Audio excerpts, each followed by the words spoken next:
बिस्मिल्लाहिर्रहमानिर्रहीम, अस्सलामुअलैकुम, good morning, welcome to Subah Savere Pakistan. मैं हूं हमजा तारड़ और मैं हूं इशाल सुलेमान। प्रोग्राम का आगाज़ करेंगे इस उम्मीद के साथ कि आपका रमज़ान मुबारक अच्छा गुजर रहा होगा, बल्कि अब तो गुजर चुका कहना चाहिए क्योंकि बहुत जल्द ही ईद जो है वो आने वाली है। हम इस रमज़ानुल मुबारक का पूरा साल इंतज़ार करते हैं और इंतज़ार की घड़ियाँ ख़त्म होते ही रमज़ान शुरू होता है और फिर रमज़ान इतनी तेज़ी से फिर घड़ियाँ कैसे गुजरती हैं वो पता ही नहीं चलता और आखिरी ताक रात है। हमने इशाल क्या करना है आज, मैं और इशाल यही बात कर रहे थे कि आज आखिरी ताक रात है और हमने बहुत ज़्यादा दुआ करनी है। जो कोताहियाँ भी हमने की हैं रमज़ानुल मुबारक के दौरान उनकी मुआफ़ी तलब करनी है और जो हम दुआएं नहीं मांग सके हैं ना, आज हम सब ने वो दुआएं मांगी। बिल्कुल ऐसा ही है। और अपने जो चले गए हैं प्यारे उनके लिए दुआ करें और जो हैं उनके साथ के लिए, उनकी ज़िंदगी और सेहत के लिए दुआ करें और पूरे मुल्क के लिए, पूरी दुनिया के लिए इस वक्त दुआ करें क्योंकि इस वक्त पूरी दुनिया, ना सिर्फ कोई एक मुल्क एक हिस्सा बल्कि पूरी दुनिया इस वक्त इस वबा से निबर्दाज़मा है, इस कहर से गुजर रही है। तो आप लोग जितनी दुआ हो सकती है आज मांग लें, जितनी मग़फ़िरत हो सकती है आज मांग लें, रहमत हो सकती है आज मांग लें क्योंकि आखिरी ताक रात बच गई है हमारे पास। और हम उसके बाद तो ईद आनी है, ईद की तैयारियां, ईद की खुशियां तो हमारे साथ होंगी अपनों के साथ हम मनाएंगे इस बार ईद। हाँ, घर में बैठ के मनाएंगे। ये हमने बार बार आपको बताना भी है ताकि आप कहीं भूल ना जाएं कि जी क्या हुकूमत ने हमें कहा हुआ है। तो आपने बहुत ज़्यादा दुआ करनी है, आज सबके लिए दुआ करनी है, हमारे लिए भी दुआ कीजिएगा, हम भी आपके लिए बहुत ज़्यादा दुआ करेंगे। साथ ही हम आपको ये भी बता रहे हैं कि जो केसेस हैं हम शरह देख रहे हैं कि कुछ कम होना इशाल शुरू हो गई है और ये एक अच्छी बात है। हम घरों में बैठे हुए हैं, हम कोशिश कर रहे हैं, गवर्नमेंट जो है वो कोशिश कर रही है, तो उससे हम बेहतरी देख रहे हैं। लेकिन हमने जो रमज़ान के अंदर फ़यूज़ व बरक़ात जो हैं समेटी हैं, ऐसा ना हो कि हम ये करते हैं कि जैसे ही रमज़ान जाता है, ईद का चांद नज़र आता है, हम सब कुछ भूल जाते हैं। तो उसको भूलना नहीं है, इस चीज़ को हम कैरी करें तो ज़्यादा बेहतर है। बिल्कुल ऐसा ही है और बिल्कुल बाहर मत निकलिएगा। चूड़ियों के स्टॉल्स में देख रही थी हमजा, कुछ जगहों पर लगाए गए हुए हैं। अच्छा, मार्केट्स तो बंद कर दी गई हैं लेकिन कुछ जगहों पर चूड़ियों के स्टॉल्स, मेहंदी साथ रखी गई है, तो आप लोगों ने बाहर फिर भी नहीं निकलना। बड़ी हैरत की बात है जी। और कुछ मार्केट्स में ऐसा है और वो मार्केट्स हैं जो अंदर कहीं पर सोसाइटीज के अंदर मौजूद हैं, जो गलियों में मौजूद हैं। नजरों से नहीं गुजर पा रही। बड़ी हैरत की बात है। तमाम कारोबारी मराकज़, वैसे तो बाजार और शॉपिंग सेंटर्स बंद हैं, मगर लॉकडाउन की खिलाफ वर्जी करने वाले जो हैं वो भी कम नहीं है। बिल्कुल ऐसा ही है। खिलाफ वर्जी करने वालों के खिलाफ जो है वो कार्रवाइयाँ भी हो रही हैं। लाहौर पुलिस 3 रोज़ में लॉकडाउन और कोरोना SOPs की खिलाफ वर्जी करने वालों पर 3 रोज़ में 550 मुकदमा दर्ज कर चुकी है। तो आप भी होश के नाखून लें। पंजाब हुकूमत ने ईद पर लॉकडाउन के दौरान नया नोटिफिकेशन जारी कर दिया जिसमें कहा गया है कि लॉकडाउन के दौरान तमाम मार्केट्स, कारोबार, दफातर और दुकानें बंद रहेंगी और चांद रात बाज़ारों में मेहंदी, चूड़ियाँ और कपड़ों के स्टॉल्स पर भी पाबंदी आएगी। हाँ जी, बहुत ज़्यादा ज़रूरी है और इस पर हम अमल भी करें तो बहुत ज़्यादा ज़रूरी है। अब गवर्नमेंट हर गली में नहीं पहुँच सकती, इंतज़ामिया हर गली के अंदर नहीं पहुँच सकती है, तो आप लोग की भी जिम्मेदारी है, थोड़ा सा जिम्मेदारी का जो है ख्याल करें और दामन जिम्मेदारी का ना छोड़ें और एहतियात का दामन भी आपने नहीं छोड़ना। अच्छा हमजा, कल एक गाड़ी खड़ी थी और उसके इर्द गिर्द बड़ा हजूम इकट्ठा था। मुझे थोड़ा सस्पेंस हुआ कि इस गाड़ी के अंदर क्या है। अच्छा। गाड़ी के अंदर बॉयज़ की जीन्स और शर्ट्स रखी गई हुई थी। वो जो भी कोई शॉपकीपर था उसने गाड़ी के अंदर रखी हुई थी और गाड़ी के अंदर वो बाहर रोड पे रख के वहाँ पर सेल आउट की जा रही थी और वहाँ पर आके लोग खरीद रहे थे। तो इसको हमें रोकना होगा। जीन्स आपकी दहलीज पर है, आपकी दहलीज पर वाला सीन था। तो आपको इसको थोड़े अरसे के लिए अगर हम पोस्टपोन कर देंगे इन हरकतों को तो कोई फ़र्क नहीं पड़ जाएगा अगर हम शॉपिंग थोड़ी देर के लिए रोक दें, क्योंकि जैसे लॉकडाउन लगाया गया तो लॉकडाउन का मकसद यही था कि हम घरों तक महदूद हो जाएं, हम बाहर मार्केट्स में ना निकलें। तो वो एक गाड़ी के इर्द गिर्द कोई 10-15 लोग जमा थे। सर तफरी वाले मकामात भी बंद होंगे जिन पर गवर्नमेंट कंट्रोल कर सकती है, इंतजामिया कंट्रोल कर सकती है, वो तो होगा और इन सरगर्मियों पर पाबंदी होगी। उधर NCOC ने ईद उल फितर के पहले 2 दिन वैक्सीनेशन सेंटर्स जो हैं वो बंद करने का मुरासला अब जारी कर दिया। रमज़ानुल मुबारक के बाद वैक्सीनेशन सेंटर सुबह 8 से रात 8 बजे तक खुले रखे जाएंगे। जो 2 शिफ्ट्स कर दी गई थी ना रमज़ानुल मुबारक के दौरान, में। उसको तब्दील किया जाएगा फिर से 8 से 8 पर, ये मुंतकिल हो बिल्कुल जाएगा इंशाअल्लाह। ईद के बाद अब दोबारा से वैक्सीनेट हो सकेंगे। दूसरी जानिब कोरोना बहरान की वजह से मुत्तहिदा अरब अमारात ने पाकिस्तान समेत 4 जनूबी एशियाई मुमालिक हैं जिन पर सफरी पाबंदी आयद कर दी है। हाँ जी। और ये इसी वजह से लगाई गई है क्योंकि केसेस जो हैं वो बहुत ज़्यादा रिपोर्ट हो रहे थे और सूरत हाल जो थी वो कशीदा से कशीदा होती चली जा रही है। बिल्कुल, इसी हवाले से बात करेंगे। हमारे साथ मौजूद हैं डॉक्टर फैसल महमूद साहब। डॉक्टर साहब अस्सलाम वालेकुम, गुड मॉर्निंग। डॉक्टर साहब, हम ये देख रहे हैं कि केसेस कम होते जा रहे हैं, साथ कुछ लोग ये सवाल उठा रहे हैं कि टेस्ट क्यों कम किए जा रहे हैं? हमारी टेस्टिंग कैपेसिटी ठीक है तो आहिस्ता आहिस्ता टेस्ट कम क्यों किए जा रहे हैं? क्या रैंडम टेस्टिंग नहीं की जाती? किस तरह से टेस्ट किए जा रहे होते हैं कोरोना के कि वो कम होना शुरू हो गए? So thank you. So testing का ये है कि टेस्टिंग जो है वो दोनों रैंडम भी होती है और वो सिम्टम बेस यानी कि जिनको अलामत है उनके भी हो रही होती है। मगर ये ज़रूर है कि इस वेव के अंदर और उससे पिछली वेव में हमने ये देखा था कि जैसे घर में किसी एक को अगर ये कोरोना निकल आता है, बाकी लोगों को अलामत होते हैं, तो बकिया जो खानदान है वो टेस्ट नहीं कराते, वो कहते हैं हमको कोरोना ही होगा। तो इस पर से भी टेस्टिंग थोड़ी सी कम हो रही है, लोग थोड़ा कम आके अपने टेस्ट करा रहे हैं। डॉक्टर साहब, प्रैक्टिस क्या है आपके पास, अदाद-ओ-शुमार क्या है, पर डे पर कितने टेस्ट किए जा रहे हैं? देखिए, ये आदाद-ओ-शुमार तो चेंज होते रहते हैं, इसका मुझे एग्जैक्ट अभी फिगर तो याद नहीं है, मगर हमारी टेस्टिंग कैपेसिटी हम बढ़ा तो रहे हैं आहिस्ता आहिस्ता क्या काफ़ी बढ़ा रहे हैं, और टेस्टिंग कैपेसिटी भी वो थोड़ी सी ऊपर नीचे होती रहती है। याद रखें ये मशीन्स हम दूसरी चीज़ों में भी इस्तेमाल करते हैं, तो अब चूंकि वेव आई भी है, लहर केसेस अखीसे में तो बढ़ रहे हैं, तो हम अपने ओवरऑल जो जितने भी लैब्स हैं उसके अंदर टेस्टिंग कैपेसिटी और बढ़ा रहे हैं, और इसके साथ साथ जो एंटीजन टेस्ट है, जो दूसरा जो टेस्ट है जो वो भी हम बढ़ा रहे हैं ताकि हम जल्द से जल्द जरा डायग्नोस करें। अच्छा डॉक्टर साहब, ये बताइएगा कि हम देख रहे हैं कि सिंध के अंदर लोग वैक्सीनेट होने के लिए उतनी बड़ी तादाद में नहीं आ रहे जितने पंजाब में आ रहे हैं, इसकी आप बड़ी वजह क्या समझ रहे हैं? ये हमने भी नोटिस किया है सिंध के अंदर कि वैक्सीनेशन हमारी थोड़ी सी निस्बतन कम हो रही है। इसकी एक बड़ी वजह तो ये कि हमारे जितने भी देहात हैं जो कराची हैदराबाद से हट के जो जगहें हैं वहाँ पे लोग थोड़ा सा कम जा रहे हैं वैक्सीन के लिए, और उसके लिए फिर हमने थोड़ी सी जो चीज़ें की वो जैसे मोबाइल वैक्सीनेशन अभी शुरू की है, और वहाँ पे ज़रा ज़्यादा फोकस हो रहा है। इसके साथ साथ जो वैक्सीनेशन सेंटर्स हैं वो भी अभी बढ़ाए हैं। हमने भी लाहौर की तरह एक्सपो सेंटर के अंदर वैक्सीनेशन सेंटर खोला ताकि लोगों को सहूलत हो, क्योंकि वरना रश बहुत होती है और लोग थोड़े से घबरा रहे थे वैक्सीनेशन सेंटर जाने। अच्छा डॉक्टर साहब, ये बताइएगा, एस्ट्राजेनेका जो है वैक्सीन अब पाकिस्तान में भी शुरू हो चुकी है लगनी, और 40 साल से कम बताया जा रहा था कि 40 साल से जो कम मर्द और ख़वातीन हैं उनको वैक्सीन नहीं लगाई जाएगी। क्या पाकिस्तान में भी यही प्रैक्टिस रिपीट की जाएगी, नहीं लगाई जाएगी 40 साल से कम मर्द और ख़वातीन को? बिल्कुल जी, तो फिलहाल के लिए हम 40 साल से कम लोगों को ये वैक्सीन नहीं दे रहे, मगर एक चीज एक्चुअली मैं ये भी बता दूं कि लोग थोड़े घबरा रहे हैं। जो 40 साल से ज्यादा लोगों की जो लोग हैं वो एस्ट्राजेनेका नहीं लगाना चाह रहे हैं। हाँ। और ये जरा उनको तसल्ली देना चाह रहा हूँ कि ये सेफ वैक्सीन है। इसके जो साइड इफेक्ट हैं जिसके लिए ये 40 साल से कम पे फिलहाल हम नहीं दे रहे, वो बहुत रेयर है, यानी कि 1 in a million, 1 in million कितना 10 लाख लोगों को होता है। यूजुअली अगर हम पकड़ लें तो उसका मुकम्मल इलाज जाता है, तो इतनी खतरनाक या इतना कॉमन साइड इफेक्ट नहीं है। और 40 साल से कम जो लोग हैं उस पर ये भी शुरू हो जाएगी, बिल्कुल ऐसे जैसे कि अगर आपको याद पड़ता है पहले हम 60 साल से ज्यादा लोगों को नहीं दे रहे थे। हाँ जी। तो ये भी एक और तहकीक है, ये भी शुरू हो जाएगी। ठीक है डॉक्टर साहब, ये भी बताइएगा, अब आज के आदादोशुमार को देख लें तो 7.93% मुस्बत केसेस की शरह है, ये कम होती जा रही है। जो इकदाम उठाए गए आप समझते हैं उनका फ़ायदा हो रहा है, और तीसरी लहर जो है उसका जोर टूट रहा है, ये अभी कहा जा सकता है या कहना कबल वक्त है? आई थिंक कबल वक्त है, क्योंकि सबसे बड़ा जो हमारा अभी हर्डल आने वाला है वो ईद है। और पिछले साल में हमने यही देखा था कि जब ईद आई थी तो एकदम से हमारे केसेस बढ़े थे, और हम भी यही देख रहे थे अभी लास्ट टास्क फोर्स के अंदर के जो हमारे जो केसेस थे पिछले साल और इस साल में किस तरह से बढ़ रहे हैं, और यही देखा था हमने कि ऐसा से बढ़े थे, ईद आई तो एकदम से उसमें एक स्पाइक आई। तो आई थिंक अभी थोड़ा सा ये एहतियात अभी ही सबसे ज़रूरी है ताकि अगले आने वाले 2-3 महीने आराम से गुजरें।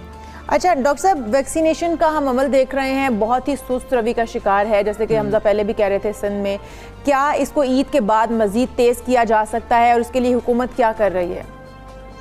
सबसे बड़ी चीज जो हुकूमत आई थिंक करेगी ईद के बाद ये अनाउंसमेंट मुतवक्के है कि ये अब सब लोगों के लिए खुल जाएगा। तो क्योंकि अभी ये भी आप याद रखें कि बहुत सारे लोग वैक्सीन लगाना चाहते हैं मगर लगा नहीं सकते क्योंकि उनकी उम्र इतनी ज्यादा है। एक दफा सबके लिए खुलेगा तो फिर आपकी अगेन वैक्सीन अपटेक बढ़ जाएगी। और दूसरी चीज याद रखें कि हमारी जो सबसे बड़ी जो पॉपुलेशन है वो उसी उम्र की है जिसको हम आजकल वैक्सीनेट नहीं कर रहे क्योंकि उनके अंदर खतरा थोड़ा कम था। तो अब उनको भी लगना शुरू होगी तो इंशाल्लाह हमारी वैक्सीनेशन थोड़ी सी बढ़ना शुरू होगी। अच्छा डॉक्टर साहब, ये भी हमने देखा है कि लोग ना कोई एक वैक्सीन है उस पर एतबार कर रहे हैं कि जी कि हमें तो अगर फलां वैक्सीन मिले ना तो हमें फिर वही लगवानी चाहिए, दूसरी कोई वैक्सीन नहीं लगवानी चाहिए। इस हवाले से आप उनको क्या मैसेज देंगे कि जो भी वैक्सीन मिले क्या वही लगवा लेनी चाहिए? बिल्कुल, मतलब ये वो कहते हैं ना बेगर्स कैन बी चूजर्स, आपके पास जो है वो आप लगा लें। क्योंकि अगर आप कुछ तो कहते हैं अब हम साइनोफार्म हमको सिर्फ लगानी है, मगर याद रखें साइनोफार्म खत्म हो गई, अब आ नहीं रही है और ये भी नहीं पता कब तक आएगी। ये बहुत, अगर आपको मिल रहा है वैक्सीन तो आप प्लीज लगा लें, आपको इससे अच्छा मौका नहीं मिलेगा अभी फिलहाल।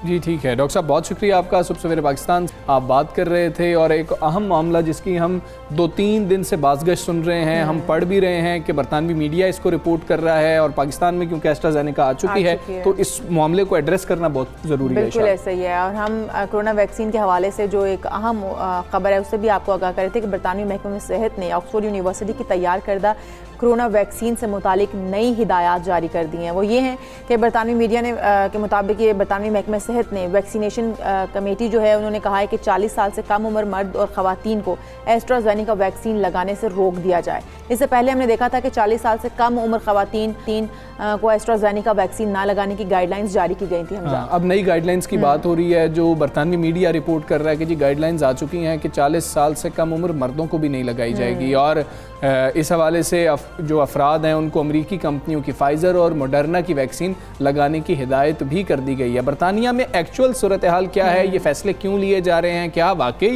ये फैसले ले लिए गए हैं? बरतानिया की नेशनल हेल्थ सर्विसेज की consultant physician doctor Tabinda Duggal साहिबा हमारे साथ हैं। डॉक्टर साहिबा अस्सलाम वालेकुम, गुड मॉर्निंग। बरतानवी महकमा सेहत की वैक्सीनेशन कमेटी ने ये जो नई गाइडलाइन जारी की है जिसका हम जिक्र कर रहे हैं कि 40 साल से कम उम्र मर्दों को भी अब एस्ट्राज़ेनेका वैक्सीन लगाने से रोक दिया गया है, वजूहात क्या हैं, क्या ये बात दुरुस्त है?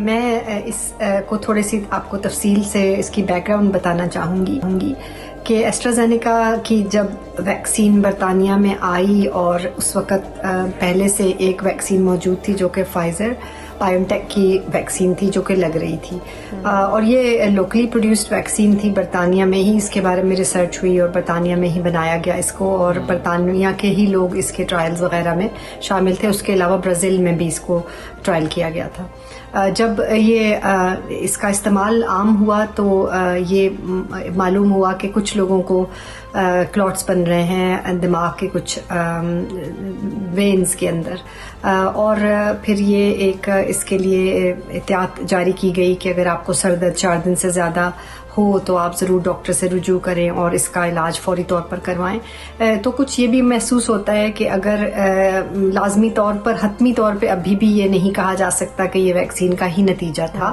मगर अगर एक लम्हे के लिए हम ये फ़र्ज़ भी कर लें कि वैक्सीन का और इसका आपस में ताल्लुक़ था तो शायद इस वजह से था कि इसकी शनाख्त नहीं हो पाई थी वक्त पर और जो लोगों को नुकसान पहुँचा जानी तौर पर इसके वजह से वो इस वजह से था कि उन्होंने बर वक्त तिब्बी इमदाद के लिए रुजू नहीं किया। तो अगर आप देखें कि बरतानिया में 28 मिलियन से ज़्यादा लोगों को ये वैक्सीन लगी और उसमें से करीबन 250 लोगों को ये क्लॉट्स बने और उसमें से तकरीबन 49 की वफ़ात हो गई बदकिस्मती से। अब उसमें ये था कि जिन लोगों को क्लॉट्स बने उनमें से हर उम्र के लोग थे। कुछ जो थे वो 50-60 से ऊपर थे, कुछ जो थे वो 40 और 50 के दरमियान थे और कुछ 30 से 40 के दरमियान थे। जो 30 से 40 के दरमियान थे उनकी तादाद 31 थी। तो लोगों के तादाद में तो वो कम थे, मगर आप इसको इसके तनाजुर में देखें कि इस इस उम्र के लोगों को कोविड से कितना नुकसान पहुंचने का एहतमाल है। तो जैसा कि आप जानते हैं कि बड़ी उम्र के साथ साथ कोविड की जो हलाकत है वो बढ़ती जाती है, रिस्क जो होता है हलाकत का। तो 75 साल की उम्र से ज़्यादा के अफराद को अगर कोविड हो जाए तो हर 8 में से 1 की वफात हो जाती है। तो उस तनाजुर में अगर आप देखें कि उनको वैक्सीन लगने का फ़ायदा ज़्यादा है बनिस्बत के कम उम्र के लोगों को, यानी कि जो 40 साल से कम उम्र के लोग हैं उनके अंदर कोविड की वजह से नुकसान होने का तनासुब कम है। लिहाजा अगर इस बात को हम कुछ देर के लिए मान लें कि इस वैक्सीन की वजह से ही क्लॉट्स बन रहे हैं, तो उसका फ़ायदा अगर कम है और नुकसान हो रहा है उस उम्र के लोगों को वैक्सीन की वजह से, तो इस वजह से ये पाबंदी लगाई गई है, क्योंकि उस उम्र के लोगों में वैसे ही कोविड के असरात कम हैं और बड़ी उम्र के लोगों में ज़्यादा हैं। तो बड़ी उम्र के अंदर ये रखी गई है। ये रिस्क बेनिफिट रेशो को देखते हुए, यानी कि नुकसान और फ़ायदे का तनासुब देखते हुए हुकूमत ने ये फैसला किया कि उनको लगने देना चाहिए जो बड़ी उम्र के लोग हैं, और जो 40 साल से कम है उस पर पाबंदी दी जाए। और ये बड़ी दिलचस्प बात है कि दुनिया के मुख्तलिफ खित्तों में इसको मुख्तलिफ तरीके से लिया गया। अच्छा डॉक्टर ताबिंदा, ये भी बताएगा कि अब जब बरतानवी वैक्सीन ऑस्ट्राज़ेनेका की पहली खेप पाकिस्तान पहुंच चुकी है, क्या पाकिस्तान में भी 40 साल से कम उम्र अफराद को ऑस्ट्राज़ेनेका वैक्सीन नहीं लगानी चाहिए, मर्दों और ख़वातीन दोनों को?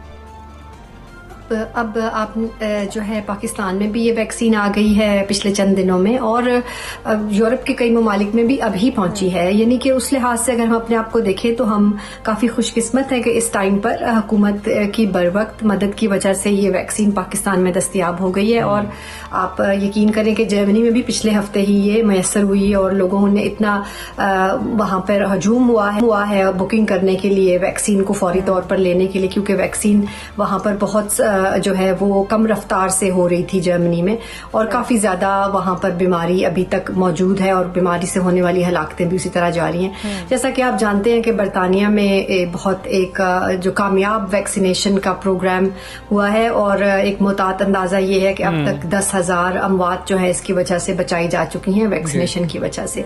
और हुकूमत का ये प्लान है कि अगस्त के आखिर तक सब लोग जिनको वैक्सीन लगनी चाहिए उनको लग जाएगी। अब जबकि ये पाकिस्तान में आ गई है तो हर वैक्सीन ना होने से बेहतर है। और मेरा ख्याल है कि अगर हम इसके तनाजुर में देखें कि पाकिस्तान में 40 साल से कम उम्र के लोग ICU में कितने मौजूद हैं, उसके हिसाब से इसका रिस्क और बेनिफिट को लिया जाए, और यहाँ पर एक मकामी तौर पर एक फैसला करने की ज़रूरत है। अच्छा। ना कि हम ब्लाइंडली बरतानिया को फॉलो करें इस फैसले के ज़रिए से, क्योंकि पाकिस्तान में आबादी का तनासुब बिल्कुल फ़र्क है बरतानिया की निस्बत। लिहाजा ये फैसला भी पाकिस्तान की आबादी के तनासुब से होना चाहिए, क्योंकि पाकिस्तान में सिर्फ 3% आबादी जो है वो 65 साल की उम्र से ज़्यादा है, और काफ़ी आबादी 60% आबादी जो है वो 25-30 साल की उम्र से कम है। तो बीच में जो लोग हैं जो 40 साल से लेके 60 साल की उम्र तक हैं, उनको तो वैक्सीनेशन की ज़रूरत है, और मेरा ख्याल है कि उनमें से काफ़ी लोग ICU वगैरह में पहुंच जाते हैं कोविड के सवियर होने की वजह से। तो लिहाजा इस चीज़ को बरतानिया के हिसाब से नहीं लेना चाहिए, अपने मकामी तौर पर ये फैसला होना चाहिए। ये डॉक्टर्स मिल बैठकर ये फैसला करें कि उनके ICUs में कितने लोग हैं जो 40 साल की उम्र से कम है, उनको कितना फ़ायदा होगा अगर आप बाकी आबादी की तनाजुर में उसको लें। डॉक्टर ताबिंदा, आपकी गुफ्तगू से हम ये महसूस कर रहे हैं कि जो लोग इसके साइड इफ़ेक्ट्स की बात कर रहे हैं वैक्सीन की, वो बिल्कुल मफरूज़ा है, अभी कहीं से साबित नहीं हो रहा किसी रिसर्च से। क्या ऐसा भी मुमकिन है कि एक खित्ते के लोगों पर वैक्सीन मुख्तलिफ अंदाज में असरअंदाज हो रही हो, दूसरे खित्ते पर और तरह से असरअंदाज हो रही हो? ये एक बड़ा पर्टिनेंट सवाल है जो आपने पूछा है कि जो है क्या लोग जो है एक खित्ते के लोग हैं उनको एक मुख्तलिफ किस्म के साइड इफ़ेक्ट्स हों वैक्सीन से, और दुनिया में दूसरी जगह के लोग जो हैं उनको कोई और किस्म के साइड इफ़ेक्ट्स हों। तो आपको पता है कि हर इंसान का एक अपना जीनियाती माहौल है उसके जिस्म में, और हर नस्ल का अपना जीनियाती मेकअप है एक तरह से, और उसके हिसाब से जो है उनको इसके असरात होते हैं। तो मेरे ख्याल के अंदर जो फाइज़र बायोटेक और मॉडर्ना की वैक्सीन्स के जो ट्रायल्स हुए थे वो हर किस्म के नस्ल के ऊपर, रंग और नस्ल के लोगों के ऊपर हुए थे। मगर उन वैक्सीन्स के उनके बारे में जैसा आप जानते हैं कि उन वैक्सीन की स्टोरेज कितनी मुश्किल है, और एस्ट्राजेनेका की स्टोरेज क्योंकि बहुत आसान है, 6 माह तक आम रेफ्रिजरेटर में ये रह सकती है। और पाकिस्तान की आबादी, माहौल, मौसम और यहाँ पर जो लॉजिस्टिक्स हैं जो कि ट्रांसपोर्ट के हिसाब से, वैक्सीन की ट्रांसपोर्ट के हिसाब से यही बेस्ट है कि हम इस वैक्सीन को जो ये आ गई है इसको इस्तेमाल करें। अगर इसके साइड इफ़ेक्ट्स होंगे तो वो तो जिस तरह के ये वैक्सीन एक बहुत बड़े समझे कि फ़ेज़ 4 ट्रायल्स में है, हमको मालूम हो जाएगा और उसके डर से रुकना नहीं चाहिए। अगर आप ये देखें कि जो वैक्सीन का रिस्क है वो 1 in a million रिस्क है कि इससे मौत वाक़ हो जाए इसके साइड इफ़ेक्ट से, और इतना ही रिस्क है कि अगर हम घर से बाहर निकलें और गाड़ी में बैठकर बाहर जाएं, 1 in a million रिस्क है कि हम गाड़ी के हादसे में भी मर जाएंगे, मगर उसके बारे में तो कोई नहीं सोचता। रोज़ाना हम गाड़ियों में बैठते हैं और बाहर जाते हैं, तो लिहाजा मेरा ख्याल है कि इसको यकीनन इन ट्रायल्स को बड़े पैमाने पर होना चाहिए और हर किस्म के लोगों को इन ट्रायल्स में इंक्लूड होना चाहिए। मगर ये नहीं हुआ। ये एस्ट्राजेनेका की वैक्सीन बरतानिया में और ब्राज़ील में ट्राई हुई, मगर बरतानिया में बहुत से एशियाई और पाकिस्तानी ओरिजिन के लोग रहते हैं जिनमें इनके कोई साइड इफेक्ट्स एज सच जो हैं वो रिपोर्ट नहीं हुए, तो लिहाजा थोड़ा हमें एहतियात करनी लाजमी है। और लेकिन उसके साथ साथ हमें साइंस में एतमाद भी रखना है और ये वैक्सीन अगर हमें ऑफर की जाए तो ज़रूर इसका फ़ायदा उठाना चाहिए। अच्छा डॉक्टर ताबिंदा, ये भी बताएगा क्या एस्ट्राजेनेका के अलावा भी किसी वैक्सीन के हवाले से उम्र की हद लगाई जा रही है, जैसे कि मॉडर्ना हो गई या फिर फाइजर हो गई, इसके हवाले से भी बताइएगा। जी हाँ, एस्ट्राजेनेका के अलावा जॉनसन एंड जॉनसन की वैक्सीन है जिसके अंदर उम्र की हद लगाई जा रही है। ये वैक्सीन अभी तक बरतानिया में तो अप्रूव नहीं हुई, लेकिन अमेरिका में ज़रूर लगानी शुरू की थी। सिंगल डोज वैक्सीन है ये, और इससे भी यही साइड इफ़ेक्ट्स हुए थे जो एस्ट्राजेनेका के साथ जो खून शरियानों में खून जम जाने का एक साइड इफ़ेक्ट ऑब्जर्व किया गया था, वही साइड इफ़ेक्ट है। तो इसमें भी उम्र की हद लग जाने का है। और उसके साथ साथ आपको मालूम है हामला ख़वातीन और 12 साल से कम उम्र के बच्चों में तो वैक्सीन इस वक्त अब लग ही नहीं रही। मुस्तकबिल में बदल जाएगा ये, मगर इस वक्त तक तो नहीं है। तो लिहाजा ये एक और वैक्सीन है जो मैंने आपको बताया जॉनसन एंड जॉनसन की, जो है इसमें भी उम्र की हद लगाई है उन्होंने। बड़ी दिलचस्प बात यह है कि औरतों में इसके साइड इफ़ेक्ट ज़्यादा हो रहे हैं। जो 2/3 जिन लोगों को ये साइड इफ़ेक्ट्स हुए हैं वो ख़वातीन थी, मगर को डरना नहीं चाहिए। अगर मौका मिलता है तो ज़रूर वैक्सीन लगवाएं। मौका मिले तो ज़रूर आप वैक्सीन लगवाएं, खुद को वैक्सीनेट करें। डॉक्टर ताबिंदा दुगल साहिबा, बहुत शुक्रिया आपका। सबसे पाकिस्तान से आप बात कर रही थी। हमारे पास कोई और हल ही नहीं है, हमने वैक्सीन लगवानी है और बेहतरीन फैसले किए जा रहे हैं और तमाम हुकूमतें बेहतरीन फैसले करने की कोशिश कर रही हैं अपने अवाम के लिए। और जो ये मफरूज़े हैं इनको अभी तक इन पर कोई तहकीक नहीं है कि हमारे मुल्क में भी, हमारे खित्ते में भी उसी तरीके से एस्ट्राजेनेका असरअंदाज हो सकती है या नहीं। तो इसलिए बेफिक्र हो जाएं। हुकूमत जिस तरीके से आपको कह रही है, डॉक्टर्स की टीम बैठती है, राय ली जाती है, रिसर्च की जाती है, स्टडीज़ की जाती हैं, उसके बाद ही कोई भी वैक्सीन अपने शहरियों को लगाई जाती है। तो आप बेफिक्र होकर वैक्सीन जो है वो लगवाएं। बिल्कुल, ट्रायल्स मुकम्मल हुए हुए हैं, वैक्सीन लगाई जा रही है। आपको जो भी वैक्सीन मिले आपने वो वैक्सीन लगवानी है, क्योंकि इस वक्त हम चूज़ नहीं कर सकते हैं कि हमने जी ये वाली वैक्सीन लगवानी है। इस वक्त तो वो सूरत हाल ही नहीं है, इस वक्त तो अवेलेबिलिटी के मसाइल हैं। तो आपको जो अवेलेबल है आपने वो वैक्सीन लगवानी है। और ईद के 2 दिन आप वैक्सीन नहीं लगवा सकेंगे, उससे पहले लगवा लें या फिर उसके बाद आप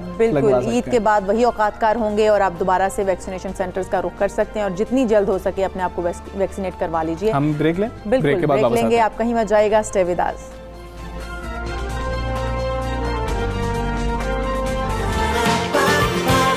सुबह सवेरे पाकिस्तान,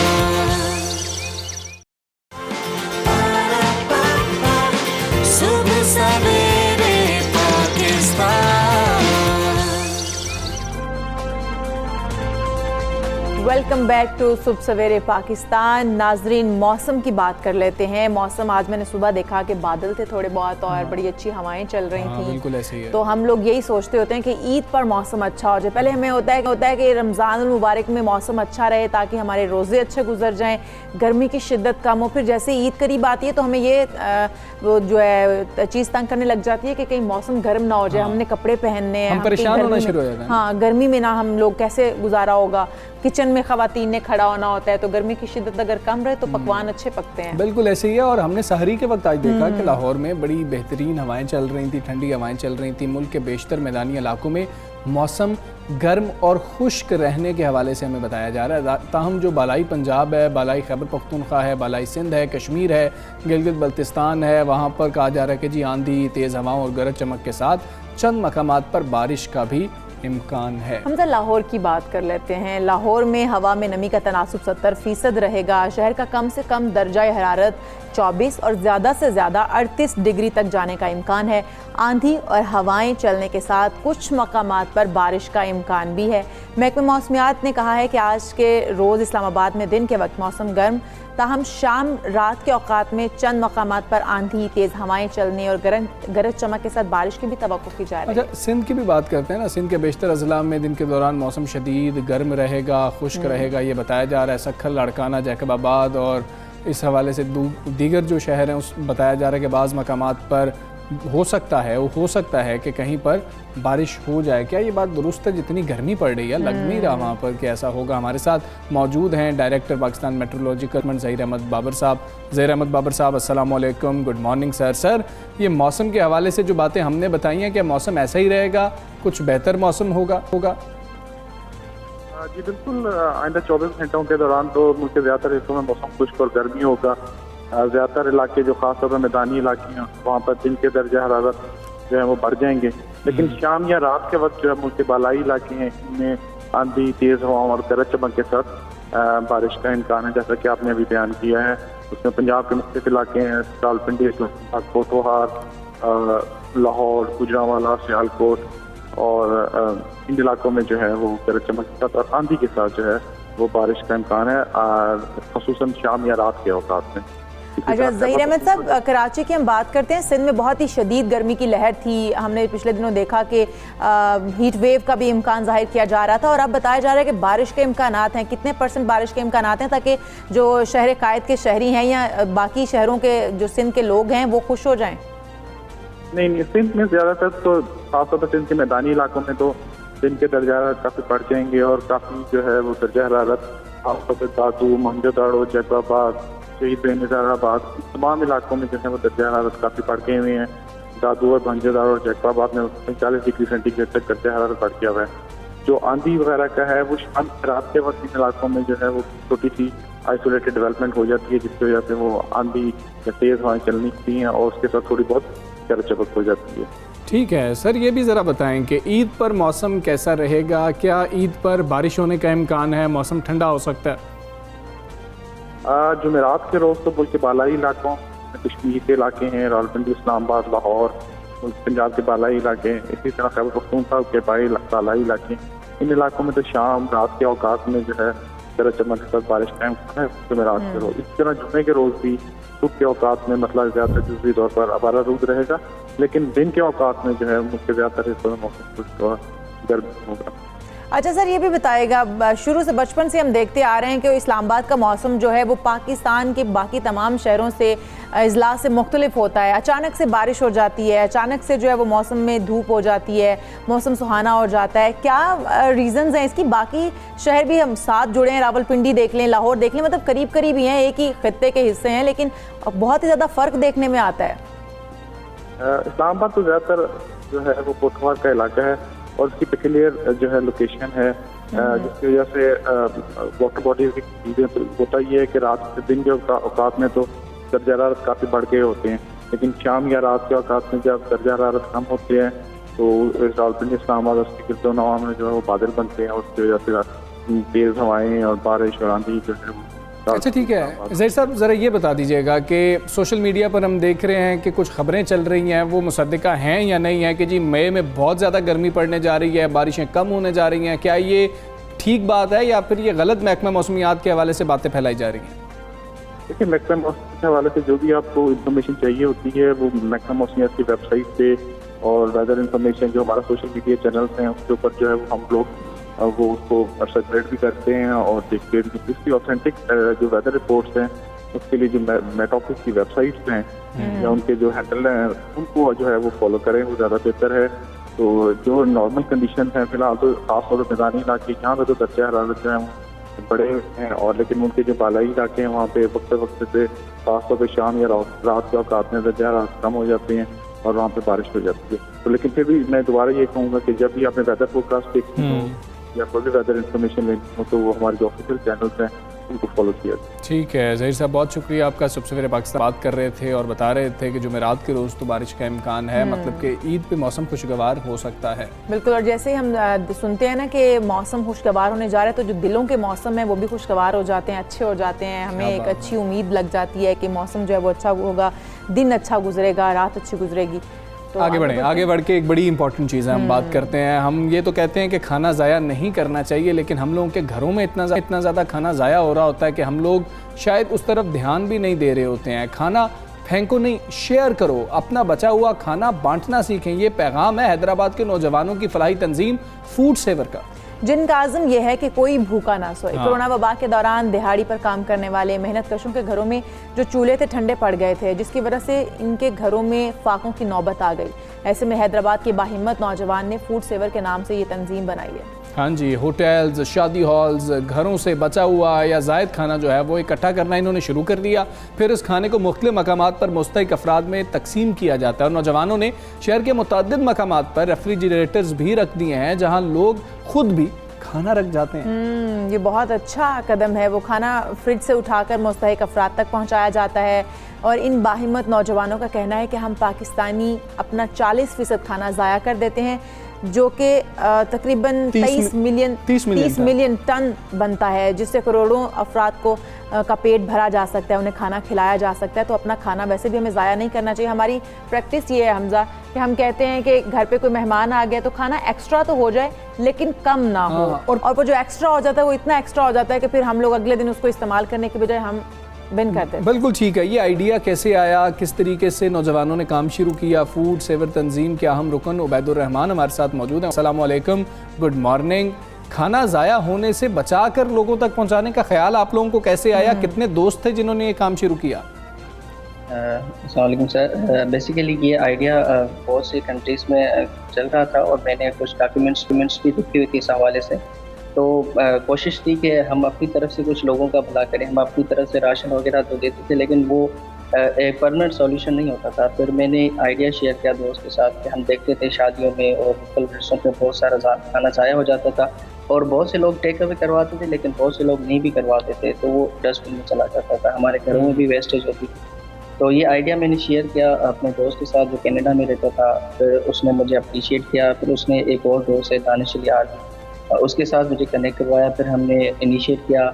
पहले तो बड़े चैलेंजेस आए रेस्टोरेंट्स को मोटिवेट करने के में कि आप अपना बचा हुआ खाना हमें दें ताकि वो हम डिस्ट्रीब्यूट करेंगे लोगों के पास। तो लेकिन अल्हम्दुलिल्लाह एक रेस्टोरेंट से शुरू किया। अक्टूबर 2018 में हमने शुरू किया था और उस वक्त हम एक बंदे को 2 बंदे को डेली बेसिस पे खाना खिला रहे होते थे, लेकिन अभी अल्हम्दुलिल्लाह हम 500 प्लस लोगों को खाना दे रहे हैं डेली बेसिस पे और वो सरप्लस खाना होता है। अच्छा उबैद, कितना खाना आप भी, कितना लोग मोटिवेट हुए इस बात से और कितना अब तक खाना आपको मौसूल होता है जो घर से लोग बचा हुआ या फिर ज़ायद खाना जो वो आप तक पहुंचाते हैं? फिर आप कैसे उसको तकसीम करते हैं कि आपके पास उतने रिसोर्सेज हैं कि आप तकसीम अच्छे से कर सकें? ये हमने जब शुरू किया था तब तो तकरीबन डेली 15 से 20 लोगों का ही खाना जमा हो सकता था, क्योंकि हमारी इतनी मार्केटिंग भी नहीं थी, ना ही हमारी इतनी एडवर्टाइजमेंट या अप्रोच थी लोगों के पास। लेकिन फिर आस्ता आस्ता हमने सोशल मीडिया के थ्रू हमने कुछ वीडियोस बनाए जिसमें लोगों को मैसेज दिया कि आप अपना बचा हुआ खाना ज़ाया ना करें, हमें शेयर करें। मोस्टली शादियों में खाना ज़ाया हो जाता था, लोग वहीं पर छोड़ के चले जाते थे। तो उस टाइम पे चैलेंजेस तो थे। फिर हमने मैं आपको कहूँगा हमने एक रोटी से शुरू किया था। फिर आस्ता आस्ता हमने खुद वॉलंटियरली हमने खाना जमा किया, लेकिन जब वक्त बढ़ता चला गया तो फिर हमने मुख्तलिफ राइडर्स रखे हैं हम अपने, जो कि स्पॉन्सर्ड होते हैं लोगों के पास से, तो उसके थ्रू हमने खाना जमा करना शुरू किया। और इस वक्त हमारी तकरीबन फ्रिजेस की कलेक्शन भी 250 प्लस है और जो शादियों से एवरेज या घरों से खाना मिल जाता है तो वो 500 प्लस तक का चला जाता है। और हमने ये भी चैलेंज एक्सेप्ट किया कि अगर आपके पास एक रोटी भी बच जाती है तो आप उसे हमें डोनेट करें, आप उसको ज़ाया न करें, हम उसके लिए भी आपके पास पहुंच के उसको लेके जाएं। ज़बरदस्त, क्या बात है। उबैद, हमें ये बताइएगा कि जैसे 40% हम अपना खाना ज़ाया कर देते हैं या ज़ायद खाना बनाते हैं, हम खाने की बेहुरमती कर रहे होते हैं। जब आपने ये काम शुरू किया, शादी हॉलों में आपने क्या देखा, घरों में क्या देखा? आमतौर पर हम यही समझते हैं कि शादी हॉल्स में बहुत ज़्यादा खाना ज़ाया हो रहा होता है, हमारे घरों में क्या हालात होते हैं? आपने करीब से देखा है? बिल्कुल सर, यही चीज़ होती है कि जो शादी हालों में तो बहुत सा खाना ज़ाया होता है। लोग इसी वजह से खाना ज़्यादा बनवाते हैं कि 400 लोगों की दावत है तो 600 का बनवा दिया कि हमारी खाना कम ना हो जाए, इसलिए हमारी बेइज्जती होती है। लेकिन इसमें कोई चीज़ नहीं है। अभी हम देखें कोविड-19 के दौरान मुख्तलिफ शादी से निकाह हो रहे हैं, तो उसमें खाने की जो ज़ाया है वो बिल्कुल कम हो गया है। तो हम इसी ट्रेंड को फॉलो करना चाहिए। हाँ ठीक है, इसमें हमें खाना कम मिलेगा, लेकिन ये कि खाना ज़ाया तो नहीं होगा। और हमें इस्लाम में और माशरी तौर पे भी हमें मना है कि खाना को ज़ाया करें। आप कूड़े दान देख लें, आप डस्टबिन देख लें, तो उसके मोस्टली 50% से ज़्यादा तो उसमें खाना होगा ज़ाया।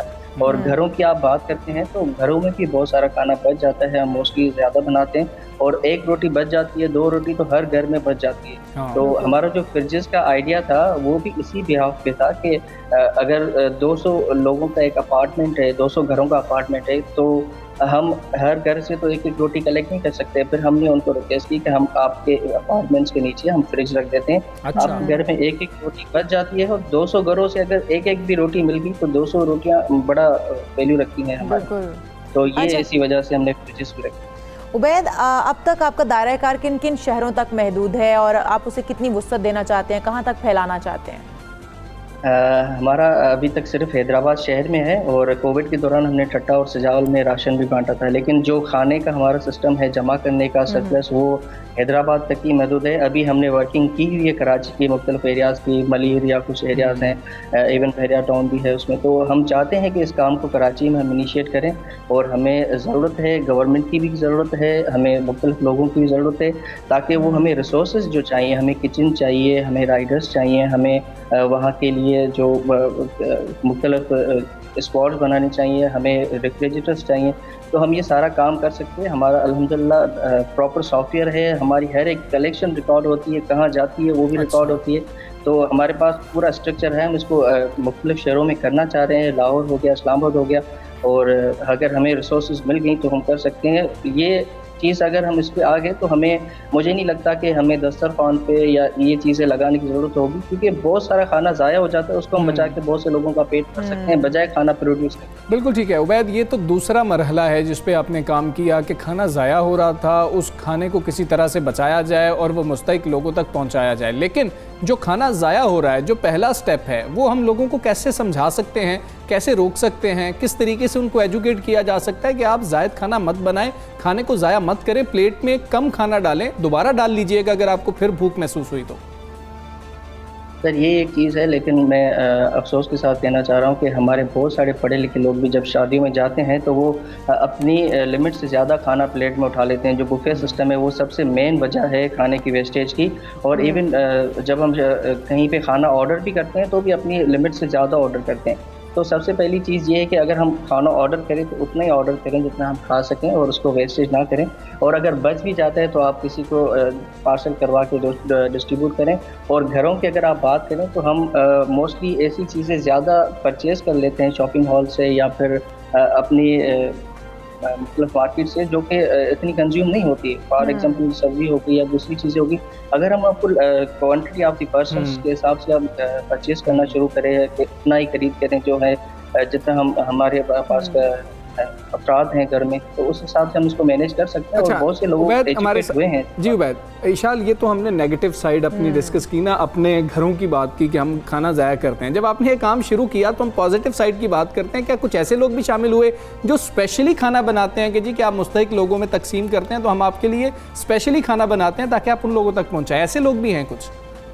बिल्कुल सर, हमारे पास ऐसे लोग हैं जो हमें डोनेट करते हैं। इवन अगर बात करें तो डेली बेसिस पे भी हमें मिल रहा होता है मतलब प्रोड्यूस फूड, जो कि लोग किसी वजह से देना चाह रहे होते हैं। क्योंकि हमारे पास सर हम प्रोफेशनल बेगर्स या उनको खाना नहीं देते। हमारे पास सफ़ेद पोश फैमिलीज रजिस्टर्ड हैं, उनका प्रॉपर डेटा है हमारे पास, जो कि 2 वक्त का खाना अफोर्ड नहीं कर सकते या सिर्फ 10,000 8,000 उनकी तनख्वाह है और उसमें से अगर इतना वो कमाते हैं सिर्फ खाना खा सकते हैं। अब उनकी एजुकेशन कहाँ से वो पूरी करें, अपनी हेल्थ की फैसिलिटीज़ कहाँ से अवेल करें, और इतनी महंगाई का दौर है। मुझे आज भी मैं आपको बहुत से लोग दिखा सकता हूँ जो 8,000 10,000 रुपये में महीना कमाते हैं, उनके 4 बच्चे हैं। तो उन लोगों के लिए जीना बड़ा मुश्किल हो चुका है। तो हम उनको खाना देते हैं तो उसकी वजह से उनको कुछ पैसे बचते हैं ताकि वो अपनी दूसरी ज़रूरत पूरी कर सके। हमारे पास कैंसर के पेशेंट्स भी हैं।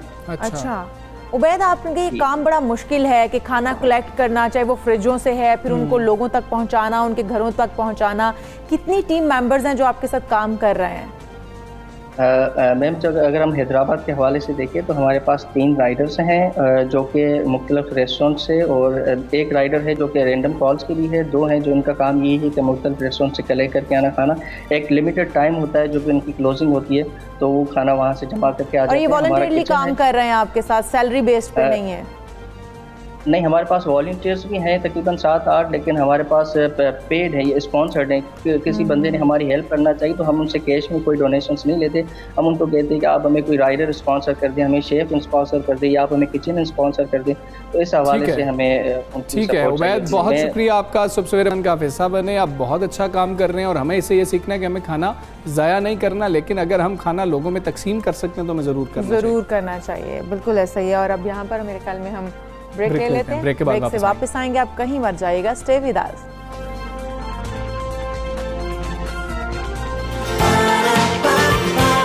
सुबह सवेरे पाकिस्तान,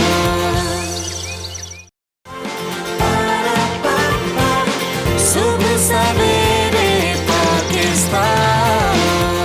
सिंध की बात करेंगे। सिंध भी कोरोना वबा के खिलाफ जंग में फ्रंट फुट पर आ गया और 16 मई से सूबे में 40 साल से कम उम्र अफराद को वैक्सीन लगाने का अमल शुरू कर दिया जाएगा, इस बात का ऐलान कर दिया गया। बिल्कुल ऐसे ही है। वज़ीर सेहत सिंध डॉक्टर अज़रा पिचोह ने कोरोना वायरस से बचाव के लिए कराची के एक्सपो सेंटर में सिंध के सबसे बड़े वैक्सीनेशन सेंटर का इफ्तिताह किया है। इस मौके पर उनका कहना था कि NCOC ने यकीन दहानी कराई है कि 70 मिलियन लोगों के लिए वैक्सीन दिसंबर तक दस्तयाब होगी। हाँ जी, और कोवैक्स वैक्सीन भी आने की उम्मीद है उनको, और उन्होंने कहा है कि रजिस्ट्रेशन का जवाब मौसूल ना होने पर भी किसी भी मरकज़ में जाकर वैक्सीन लगवाई जा सकती है। यानी कि आपने रजिस्ट्रेशन के लिए मैसेज किया, आपको जवाब नहीं आ रहा है, फिर भी आप जा सकते हैं और आप खुद को वैक्सीनेट करवा सकते हैं। नाम डेटा सिस्टम में फिर भी शामिल कर दिया जाएगा। ज़रा पिचोह का कहना है कि वैक्सीन मैन्युफैक्चरर सरकारी सतह पर वैक्सीन फराहम कर रहे हैं। इसीलिए उन्होंने कहा है कि सिंध ने विफाक से मुआवनत दरख्वास्त की है। मुआवनत की दरख्वास्त करते हुए कहा है कि हम विफाकी हुकूमत को रकम देने के लिए तैयार हैं ताकि वो मुकर्ररा कीमतों पर वैक्सीन ख़रीदें और उन्हें सिंध को फ्राहम करें। दूसरी जानिब वज़ीर आला सिंध मुराद अली शाह की ज़ेर सदारत कोरोना वायरस टास्क फोर्स का इजलास हुआ, जिसमें वज़ीर आला ने कहा है कि महकमा सेहत को हिदायत हैं कि 1 लाख वैक्सीन रोज़ाना लगाई जाएँ। हाँ, और एक्सपो सेंटर में योमिया 50,000 वैक्सीनेशन की गुंजाइश भी बनाई जाए। इसी हवाले से हम बात करेंगे क्या इकदाम उठा रहे हैं। पार्लिमानी सेक्रेटरी बराए सेहत सिंध कासिम सुमरो साहब हमारे साथ मौजूद हैं। कासिम सुमरो साहब, अस्सलाम वालेकुम, गुड मॉर्निंग। वज़ीर सेहत सिंध ने तो कहा है कि 16 मई के बाद 40 साल से कम उम्र के अफराद भी वैक्सीन लगा सकेंगे। क्या तमाम एज ग्रुप के लोग जो हैं वो वैक्सीन लगवा सकेंगे? देखें, ये हमारे पहली बात आपका बहुत शुक्रिया। हमारे पास नॉर्मली ये सारे डिसीजंस हम NCOC में बैठ के करते हैं। सिंध की तरफ से ये था कि जी आप जब तक जो ये सबसे बड़ा वल्नरेबल ग्रुप है जो बाहर निकलता है, जो आपकी इकोनॉमी को चलाता है, जो आपका लेबर क्लास है, जो आपका ऑफिस में जाता है, जो आपकी सरकारी मुलाजमतों में है, जो आपका डॉक्टर है, जो आपका टीचर है, आपका पुलिस में है, वो क्लास है जो जिसकी उम्र जो है वो 18 और 40 के 50 के दरमियान है। तो we have target them so that वो अगर जो है वो सेफ हो जाएंगे तो फिर यकीनन ठीक है वो कम स्प्रेड का सबब होगा। और फिर हम ये हमारी पहले दिन से स्ट्रेस थी और NCOC के डिसीजन में फिर हमारे वज़ीर आला साहब ने भी ये प्राइम मिनिस्टर साहब के सामने भी ये बात रखी कि हमें इसको फोकस करना चाहिए। और फिर हम 12 NCOC के प्लेटफॉर्म के ऊपर इस बात को स्ट्रेस करते रहते हैं कि आप इसकी वैक्सीनेशन की इजाज़त दें या इसकी रजिस्टर करवाएं, ताकि एक तो ये पता चले कि आपके पास कितने अफराद हैं जो इस बात के लिए विलिंग हैं रजिस्ट्रेशन करवाने के लिए, और दूसरा ये है कि हमें डिमांड का पता चलेगा, और तीसरी बात ये है कि यही सबसे बड़ा वल्नरेबल क्लास है जिसको हमें जो पहले टारगेट करना चाहिए। अच्छा, तो इसी पे हमारी ये बात हुई है और फिर हमें ये प्रिंसिपली बताया गया है, जो हमारे हेल्थ मिनिस्टर साहबा ने आपको खुद जो कल हम जिस वैक्सीन सेंटर के इफ्तिताह के ऊपर बताया कि इंशाल्लाह ईद के बाद जो है वो हम इसकी रजिस्ट्रेशन जो अंडर 40 हैं उसकी रजिस्ट्रेशन खोल देंगे। अब चूंकि हमारे पास सप्लाई चेन वैक्सीन की सप्लाई जो है वो बेटर हो गई है, पीछे से हमें वैक्सीन मिलने के जो है वो ज़्यादा इम्कानात हो रहे हैं हमारे पड़ोसी मुल्क से भी और फिर कोवैक्स ग्रुप से भी, और फिर हमने कुछ जो एक्वायर किए हैं वो सारी मिला के तो फिर हमें जो है वो सोसाइटी का जो इस उम्र का तबका है उसको हम टारगेट करेंगे। अच्छा सोमरू साहब, नौजवानों को वैक्सीन लगाने के हवाले से NCOC या वफाकी हुकूमत ने सिंध हुकूमत को कोई हिदायत जारी की हैं कि किस उम्र तक लगाई जा सकती हैं? ये बात हमारी प्रिंसिपली डिसाइड हुई है, जिसको मैं हेल्थ मिनिस्टर साहबा ने बताया। तो हमारा पहले दिन से स्टांस ये है कि हम इस सोसाइटी के जो इस उम्र का अफराद जो हैं उनको टारगेट करेंगे, तब जाकर हम इस पेंडेमिक से छुटकारा हासिल हो पाएगा। ठीक है सुमरू साहब, बताइएगा कि आपकी गवर्नमेंट ये कह रही है कि वैक्सीन की डिमांड ज़्यादा है और सप्लाई कम है, लेकिन हम ये देख रहे हैं कि सिंध के अंदर सबसे स्लो प्रोसेस चल रहा है, लोग वैक्सीनेट करवाने के लिए नहीं आ रहे हैं। और सिंध हुकूमत ने जो खुद से वैक्सीन मंगवानी थी उस हवाले से वफाक से क्या बातचीत की है? टास्क फोर्स में ये डिस्कशन हुआ था और हम बहरा इस पे आपके थ्रू हम लोगों को, पाकिस्तान के लोगों को, सिंध के लोगों को खास तौर पर ये बताते हुए आए कि जी वैक्सीन जो है वो एक इस वक्त दुनिया की प्रेशियस कमोडिटी है और उस प्रेशियस कमोडिटी को जो है वो सबसे पहले जो उसको हासिल करना चाहिए था, उसको बुकिंग करवानी चाहिए थी, उसको दुनिया में जो मैन्युफैक्चरर हैं उसके पास रिजर्व करवाना चाहिए था। और इसमें हम थोड़ी सी हमारी जो है वो फेडरल गवर्नमेंट की तरफ से कोताही हुई है और इसको मानना चाहिए। लेकिन चलो अब हमारे पास हमारे ब्रदर मुल्क की तरफ से और कोवैक्स की तरफ से और फिर हमने अब जाकर थोड़ी एक्टिविटी दिखाई है तो हमें वैक्सीन्स जो मिल रही हैं। लेकिन ये जो आपने सिंध की हमने पहले दिन से कहा है कि आप हमें परमिशन दें, उस वक्त वो देना न देना ये इशू चलता रहा। फिर अब हम जो है वो इस चक्कर में पड़े हुए हैं कि जी हमें आप ड्रैप हमें बता दे कि जी आप कितने पैसों कितनी कीमत पे जो वैक्सीन ले रहे हैं वो कीमत हमें बता दें तो हम उनको ऑर्डर प्लेस कर दें। अच्छा। या हम आपको पैसे दे देते हैं, अपनी जो सिंध का जो शेयर है उसमें से हम अपना पैसा दे देते हैं कि आप जो है वो हमारी तरफ से एक सर्टेन अमाउंट की जो वैक्सीन है जो सिंध के लिए खरीद कर लें। रेट आपके पास है, हमें नहीं पता, हम नहीं चाहते कि जी हम कोई और रेट लें, आप गवर्नमेंट की और किसी और रेट में कम रेट में हो, और ये हम नहीं चाहते। हम एक ही ट्रांसपेरेंसी चाहते हैं, हम चाहते हैं कि एक ही विंडो हो जहाँ से आपने पे करनी है। So we ready with every option. अच्छा सोमरू साहब, क्या सिंध में अब वैक्सीन लगवाने के लिए 11-1-6 पर रजिस्ट्रेशन ज़रूरी नहीं है? जैसे कि हज़रत चेहो साहिबा भी कह रही थी कि अब अगर आपको जवाब मौसूल नहीं होता तब भी आप आके वैक्सीनेट हो सकते हैं। देखिए ये अभी सिर्फ 50 से ऊपर जो अफराद हैं, 50 साल से ऊपर वाले उनके लिए वॉक इन किया गया है। वो अपने शनाख्ती कार्ड लेके वॉक इन करके आ जाएं और उनको वैक्सीन लग जाएगी। अच्छा। लेकिन अभी जो 50 से नीचे हैं वो 11-1-6 के थ्रू पहले अपने आप को रजिस्टर करवाएं, पिन लें और उस पिन के थ्रू जाकर अपने जो है वो वैक्सीन करवा सकते हैं। लेकिन हमने कोशिश की है कि वैक्सीन के मरहलों को जितना आसान बनाया जाए।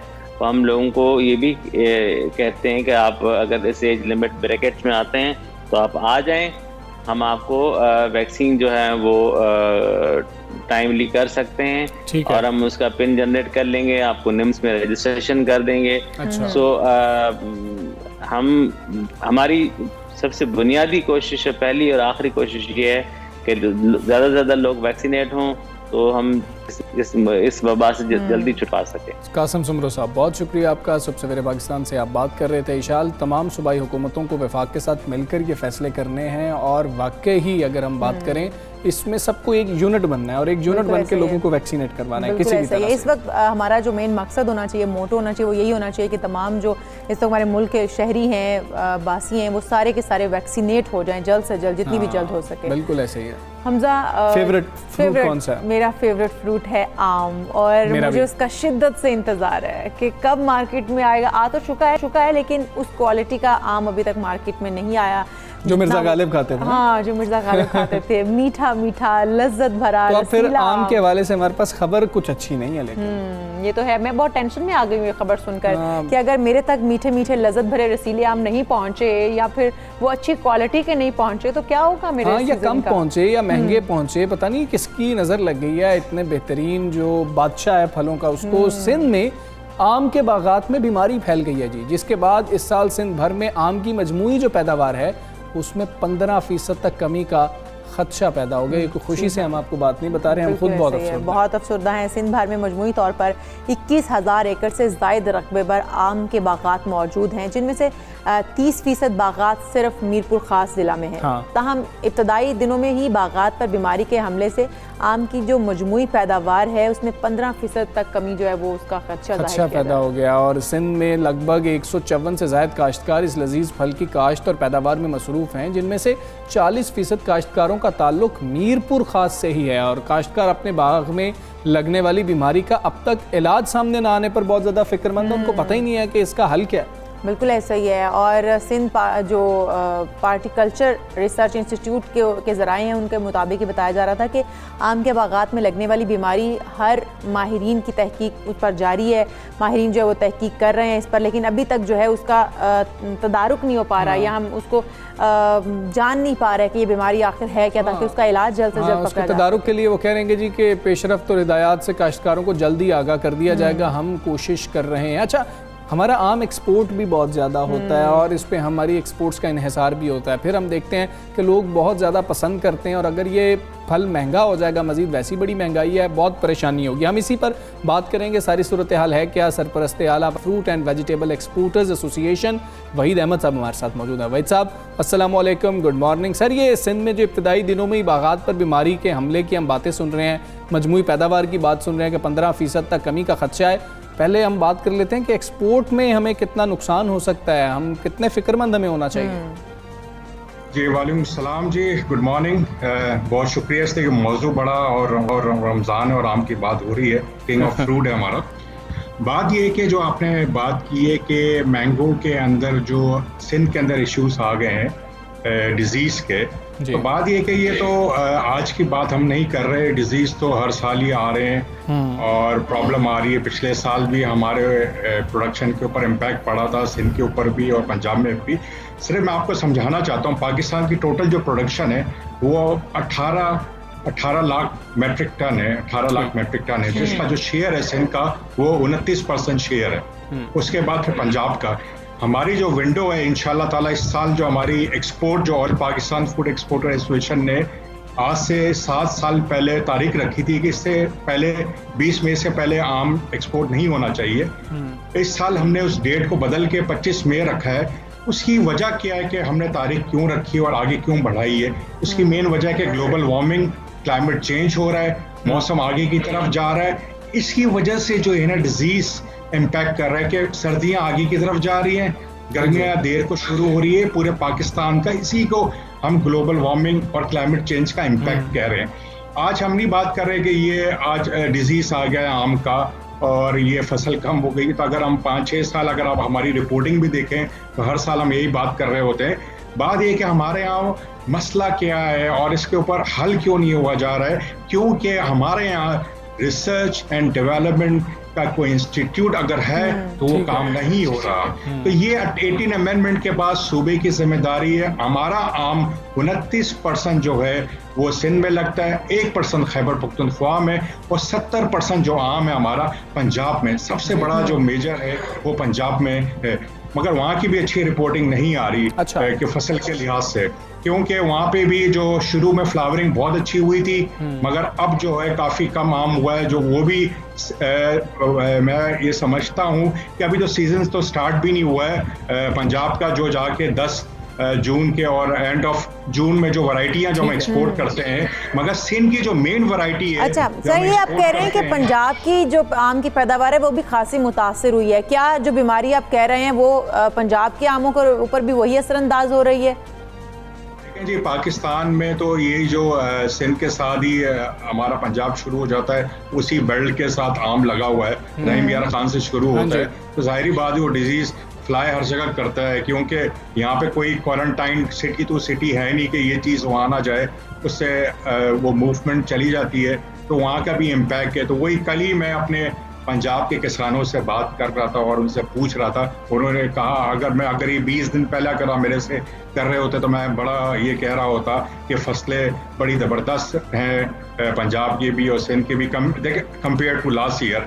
मगर अभी भी अगर हम कंपेयर करेंगे लास्ट ईयर से पंजाब की फसल को खासकर, तो वो भी बेहतर है। मगर देखें, हमारा जब तक सीजन स्टार्ट ना हो जाए और ख़त्म ना हो जाए, तो जब तक हम यही कहते हैं कि इम्पैक्ट कैसा आज प्रोडक्शन में हुआ है, खुदा ना खास्ता आंधियां आ जाती है, तूफान आ जाता है, बारिशें आ जाती है, तो ये 2-3 दिन में भी इसकी जो है प्रोडक्शन पे इम्पैक्ट पड़ जाता है। तो इंशाल्लाह 16-17 तारीख को हम पूरे पाकिस्तान का सर्वे कर रहे हैं, हर चीज़ को देख रहे हैं कि एक्सपोर्ट टारगेट्स क्या होंगे इस साल, और हमारे जो आने वाला सीज़न है इस पे हमने कितनी एक्सपोर्ट करनी है, क्या स्ट्रेटजी होगी। ऑलरेडी मिनिस्ट्री को, नेशनल अपना मिनिस्ट्री ऑफ कॉमर्स को हमने 5 साल का प्लान दे दिया है अपने मैंगो की एक्सपोर्ट का। ठीक है, एक्सपोर्ट टारगेट्स को जो है अभी आप उनका जो है ना तयन करेंगे सर। आम की पैदावार की तो हम बात कर ही रहे हैं, और इस हवाले से हम किन्नू की भी बात करते हैं। किन्नू के हवाले से बहुत अच्छी खबरें आई। 4,60,000 टन किन्नू जो है वो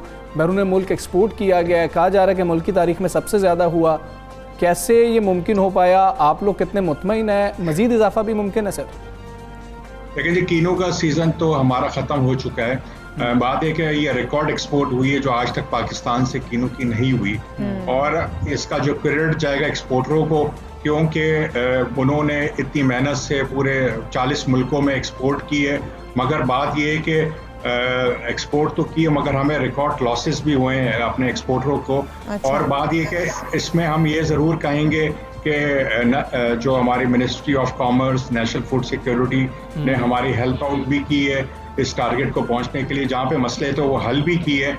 जो लॉसेस हुए हैं हमारे, ज़रा मैं 3 बातें उसमें कहूँगा कि लॉसेस क्यों हुए। 3 पॉइंट्स है। पहली बात ये कि शिपिंग लाइन के फ्रेट जो है 100 से 200% इंक्रीज हुए। वो खैर पूरी दुनिया ग्लोबली एक इम्पैक्ट था कोविड की वजह से, जो आपके इम्पैक्ट पड़ा। अच्छा, दूसरा जो सबसे बड़ा इम्पैक्ट ये पड़ा कि इसलिए कि आपकी जो जहाज़ की मूवमेंट भी कम हो गई थी।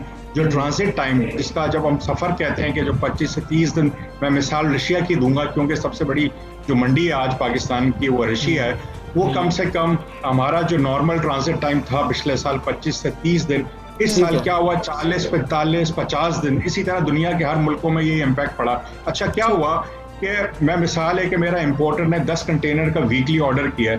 कभी क्या हो रहा है कि वो वीकली 20 कंटेनर अराइव हो गए, और क्या हुआ मार्केट में इम्पैक्ट ऐसा पड़ा कि वो देखें डिमांड एंड सप्लाई के ऊपर मार्केट रन होती है।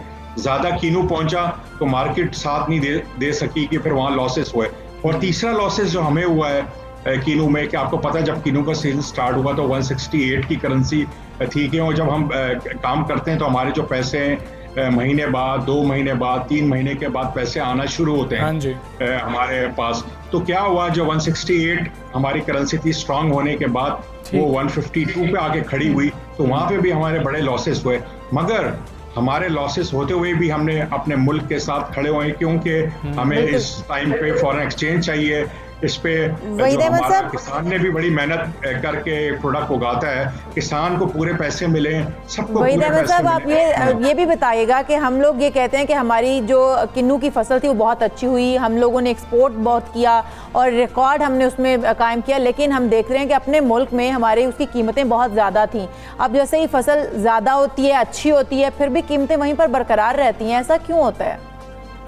बड़ा अच्छा सवाल किया है ये, तो मैं मेरे ख्याल से 10 साल से जवाब दे रहा हूँ, खासकर रमज़ानों के अंदर, कि कीमतें क्यों बढ़ती है।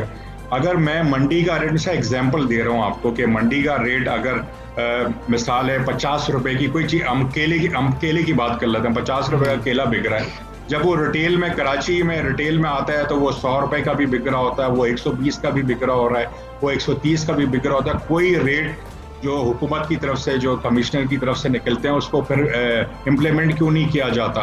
अगर रिटेल अगर 20 से 50 से 100 से लेके 150% प्रॉफिट रखेगा तो फिर यही हाल होगा। मगर ना वो मिडिल, ना वो होलसेलर को मिलता है पैसे, ना वो ग्रोअर को मिलता है, वो रिटेलर प्रॉफिट ले जाता है। वो हर जगह सिटी की जिम्मेदारी है जो रेट बढ़ने की, खासकर रमज़ान में। माशाल्लाह मुसलमान मुल्क है और हम रमज़ान का इंतज़ार करते हैं, आएगा तो फिर हम रेट बढ़ाएंगे। तो यही सेल है। अगर मैं नॉन मुस्लिम कंट्री की आप बात करूं, यूके की बात करूं या कनाडा की बात करूं, वहाँ पे सेल लग जाती है कि रमज़ान आ गया है, और हमारे यहाँ अनफॉर्चुनेटली हम इसका इंतज़ार करते हैं कि आएगा, तो हम इसी बिल्कुल ठीक है कमाएंगे। वहीद अहमद साहब, बहुत शुक्रिया आपका। पाकिस्तान से आप बात कर रहे थे और जिस तरीके से हमें आम के हवाले से खबरें मौसूल हो रही हैं, फिर पंजाब के अंदर जो 70% पैदावार हो रही है आम की, उसको भी हमें देखना है कि वो बिल्कुल सही बात कर रहे थे, बेल्ट क्योंकि साथ ऐसे इनके साथ लगती है जहाँ पर वो लगता है। तो अब उम्मीद करेंगे कि जो फलों का बादशाह हम तक सस्ता पहुँचेगा, अच्छा पहुँचेगा, क्वालिटी उसकी अच्छी होगी। यहाँ पर हम एक ब्रेक लेते हैं, ब्रेक के बाद वापस आएंगे। Stay with us.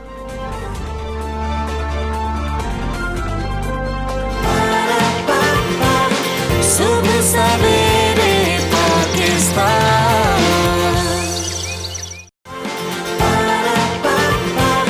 Subah Savere Pakistan.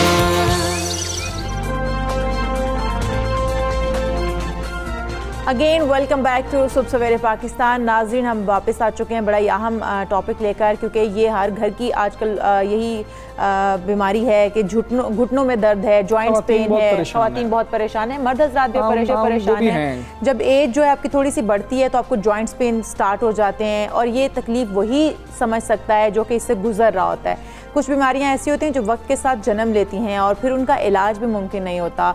ऐसी ही बीमारियों में हम इसको कंसीडर करते हैं। घुटनों का दर्द हो गया, जोड़ों का दर्द हो गया, जो कि निहायत अहम है और काबिल ज़िक्र है। हाँ जी, ऐसे ही है। और घुटनों और जोड़ों के अमराज की क्या अलामात होती हैं, क्या वजूहात होती हैं, हमें कब डॉक्टर से रुजू करना चाहिए, और क्या इसका कोई इलाज मौजूद भी है या नहीं है, और नई टेक्नोलॉजीज़ क्या आ रही हैं, दुनिया किस पर काम कर रही है, पाकिस्तान में क्या काम हो रहा है, और इसके बारे में आगाही भी बहुत ज़्यादा ज़रूरी है। मसला ये होता है इशाल कि वो बिल्कुल घुटने ख़ास तौर पे हम बात करें ना, आर्थराइटिस के बाद वो ख़त्म हो जाते हैं, फिर हम डॉक्टर से रुजू करते हैं और फिर परेशानी बहुत ज़्यादा बढ़ जाती है और हम चलना छोड़ देते हैं, वेट गेन कर लेते हैं, और मतलब कि सब कुछ जो है ना एक साथ मिल के बहुत सारे मसाइल को जन्म देता है। बिल्कुल ऐसे ही। और इसमें हम लोग बार बार यही बात करते होते हैं कि एक्सरसाइज करवाएं जी। एक्सरसाइज, जब एक बंदा तकलीफ में है, वो चल नहीं पा रहा, तो वो एक्सरसाइज कैसे करेगा, और हम आज आपको बताएंगे कि इस तकलीफ से आखिर निजात कैसे हासिल की जाए। दौरे हाजिर में हड्डियों के जो अमराज हैं, इनकी शरह जो बहुत ज़्यादा बढ़ रही है, उसमें हम ये भी कह सकते हैं गैर मयारी ग़िज़ाएँ हैं, बाकायदगी से वर्जिश ना करना है, या कद काट के साथ मुनासिब वजन ना होना। मतलब हम अक्सर कहते हैं कि इसका कद तो इतना लंबा ऊंचा लंबा है, लेकिन इसका वजन उतना नहीं है, या कद बहुत छोटा है और वजन बहुत ज़्यादा है। टेक्नोलॉजी को भी साथ कहा जाता है कि जी कि अब हम बैठ गए हैं, बिल्कुल लैपटॉप से इस्तेमाल करते हैं, ये क्या ताल्लुक है क्या नहीं है, इसी पर बात करेंगे। हमारे साथ पेन स्पेशलिस्ट ज़हीर अंजुम मौजूद हैं, इनसे बात करेंगे। डॉक्टर साहब अस्सलाम वालेकुम, गुड मॉर्निंग। डॉक्टर साहब, जोड़ों के मसाइल जो हैं वो बहुत ज़्यादा हैं, पाकिस्तान में तो बहुत ज़्यादा, और आर्थराइटिस के हवाले से भी जितनी रिपोर्ट्स आती हैं, जितनी रिसर्चेज होती हैं, पाकिस्तान का नाम उसमें होता है कि ख़वातीन में तो बहुत ज़्यादा हो जाता है। वजूहात क्या हैं? इसमें सबसे ज़्यादा जो इम्पोर्टेंट चीज़ है वो हमारा लाइफस्टाइल है। हमारी जो पिछले कुछ सालों में, जैसे आपने कहा कि टेक्नोलॉजी की वजह से लैपटॉप और हमारा जो काम करने का अंदाज़ चेंज हो चुका है, उतनी एक्सरसाइज नहीं रही। यानी पहले लोग साइकिल्स पे सफ़र करते थे, अब वो उसकी जगह मोटरसाइकिल्स ने ले ली। इसके अलावा जो ऑफिसेज़ में ज़्यादातर काम कंप्यूटर पे किया जाता है। कुछ हमारी जो डाइट है वो उसका बहुत इम्पोर्टेंट इसमें रोल है कि वो डाइट जो है वो वैसी नहीं है जैसे पहले हुआ करती थी। तो ये फैक्टर्स जो है, लाइफस्टाइल बहुत इसमें रोल प्ले कर रहा है। अच्छा, ये इनसे बचा कैसे जा सकता है? आपने कहा लाइफस्टाइल हमारा ऐसा है, फिर हमारी खुराक कुछ गैर मुनासिब होती है। हमें ऐसा क्या करना चाहिए कि हम घुटनों के दर्द से, इस जॉइंट पेन से हम बच भी सकें?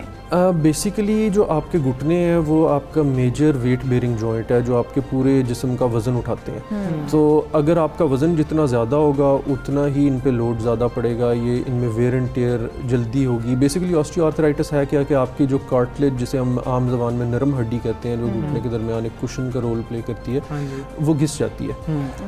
उसकी वजह से हड्डियाँ आपस में रगड़ खाती हैं और पेशेंट जो है वो तकलीफ़ महसूस करता है। तो अगर आपका वेट सही होगा, घुटनों पे उतना लोड नहीं पड़ेगा, तो आप जो है इस चीज़ को स्लो डाउन कर सकते हैं। अच्छा, ये कैल्शियम की कमी की वजह से भी होता है? एग्जैक्टली। मेरे पास अब जो ज़्यादातर जो फीमेल्स आ रही हैं, यंग फीमेल्स आ रही हैं इन 30s एंड 40s इवन, जिनको ये घुटनों के मसले अभी से यानी है, पहले हम सुनते सुनते थे कि 50s 60s में इस तरह करके होते थे। तो उसकी बेसिकली जो वजह है वो कैल्शियम की कमी है, खुराक की, विटामिन डी की कमी है। अच्छा, एक चीज़ मैं आपसे क्लियर करना चाहूँगी, कैल्शियम की कमी की वजह से हम समझते हैं कि हड्डियाँ कमज़ोर हो जाती हैं, हड्डियों के दर्द, जॉइंट्स पेन हमें स्टार्ट हो जाता है। एक और चीज़ जो मेरे सामने कुछ अर्सा पहले आई है कि कैल्शियम की मिकदार ज़्यादा ले लेने की वजह से हड्डियों का कैंसर हो गया। वो मेरी एक फ्रेंड है, हमारी एक कुलीग भी रह चुकी हैं वो यहाँ पर, उनको हड्डियों का कैंसर हो गया किस वजह से, कैल्शियम की मिकदार ज़्यादा हो गई। क्या ऐसा भी होता है? बिल्कुल जी, excess of everything is bad. कोई भी चीज़ है ज़्यादा मिकदार में, इवन आप पानी भी पिएँ तो वो भी आपके लिए डेंजरस हो सकता है। तो इसमें हर चीज़ जो है वो डॉक्टर के मशवरे के मुताबिक आपको वो इस्तेमाल करनी चाहिए। इवन जैसे कैल्शियम हो गई या कोई भी सप्लीमेंट है, इवन वो हर्बल है या वो नेचुरल सप्लीमेंट है, वो आप उसको मॉडरेशन में यूज़ करें। ठीक है डॉक्टर साहब, इलाज की तरफ आते हैं। हमने इलाज ये देखा कि जो ख़ास तौर पे जिनको घुटनों के मसाइल होते हैं उसमें ये होता है कि पहले टीके लगाए जाते हैं। बिल्कुल, वो हमें बताएं कि टीके क्यों लगाए जाते हैं, उनका फ़ायदा क्या है या कोई नुकसान भी है उनका? बिल्कुल, वो जो माजी में जो पाकिस्तान में अभी भी जो टीके लगाए जाते हैं वो स्टेरॉइड्स हैं। स्टेरॉइड क्या करता है कि वो वक्ती तौर पे इन्फ्लेमेशन को कम कर देता है। पेशेंट पेन फ्री हो जाता है फॉर 3-4 मंथ्स, लेकिन अल्टीमेटली वो नुकसानदेह है। और अगर दोबारा आप वो स्टेरॉइड लगाएंगे उतनी डोज तो वो असर नहीं करेगी, फिर आपको उससे ज़्यादा डोज में वो इंजेक्ट करना पड़ेगा। तो उसका फ़ायदा तो ये है कि पेशेंट 3 से 4 माह के लिए पेन फ्री हो जाता है। ठीक है। उसका नुकसान ये है कि जब पेशेंट पेन फ्री हो जाता है तो वो समझता है कि मैं बिल्कुल ठीक हो गया हूँ, वो अपनी रोज़मर्रा की रूटीन को उसी तरह फॉलो करने की कोशिश करता है, सीढ़ियाँ चढ़ता है, एक्सरसाइज करता है, वॉक करता है, वो वेयर एंड टेयर मज़ीद ठीक है होती चली जाती है। ठीक है।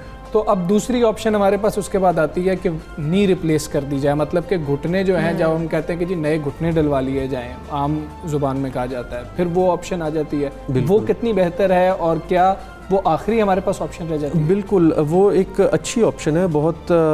यानी उसमें जो एडवांस स्टेज ऑस्टियोआर्थराइटिस है उसमें नी रिप्लेसमेंट के सिवा कोई चारा नहीं होता। अच्छा।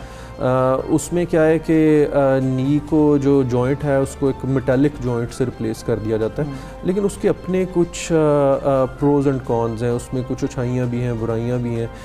अच्छाई उसमें ये है कि पेशेंट पेन फ्री हो जाता है, नॉर्मल रूटीन की तरफ आ जाता है, लेकिन उसमें एक बहुत ही वो इन्वेसिव प्रोसीजर है जिसकी वजह से उसमें डाउन टाइम काफ़ी ज़्यादा है, उसमें एक चीर फाड़ काफ़ी ज़्यादा होती है, उसमें कॉम्प्लिकेशंस के चांसेस बहुत ज़्यादा इन्वॉल्व होते हैं, थ्रोम्बोसिस का चांस इन्वॉल्व होता है।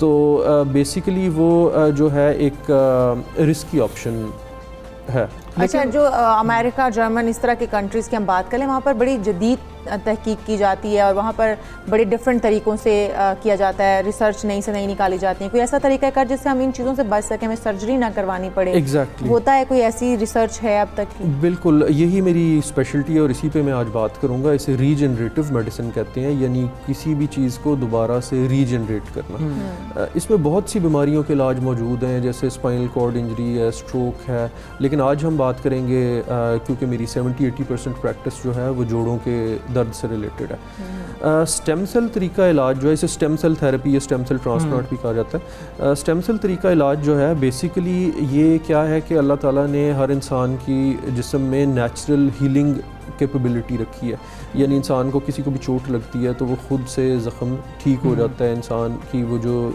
हीलिंग प्रॉपर्टीज़ उसके इंसान की अपने जिस्म में होती हैं, हम उन्हीं को एनहांस करते हुए और उन्हीं का फ़ायदा उठाते हुए ये डिजीज क्रॉनिक जो कंडीशंस हैं जैसे ऑस्टियोआर्थराइटिस है उसको ट्रीट करते हैं। तो बेसिकली होता क्या है कि जो आपका जो स्टेम सेल है वो बिल्डिंग ब्लॉक ऑफ लाइफ है। अच्छा।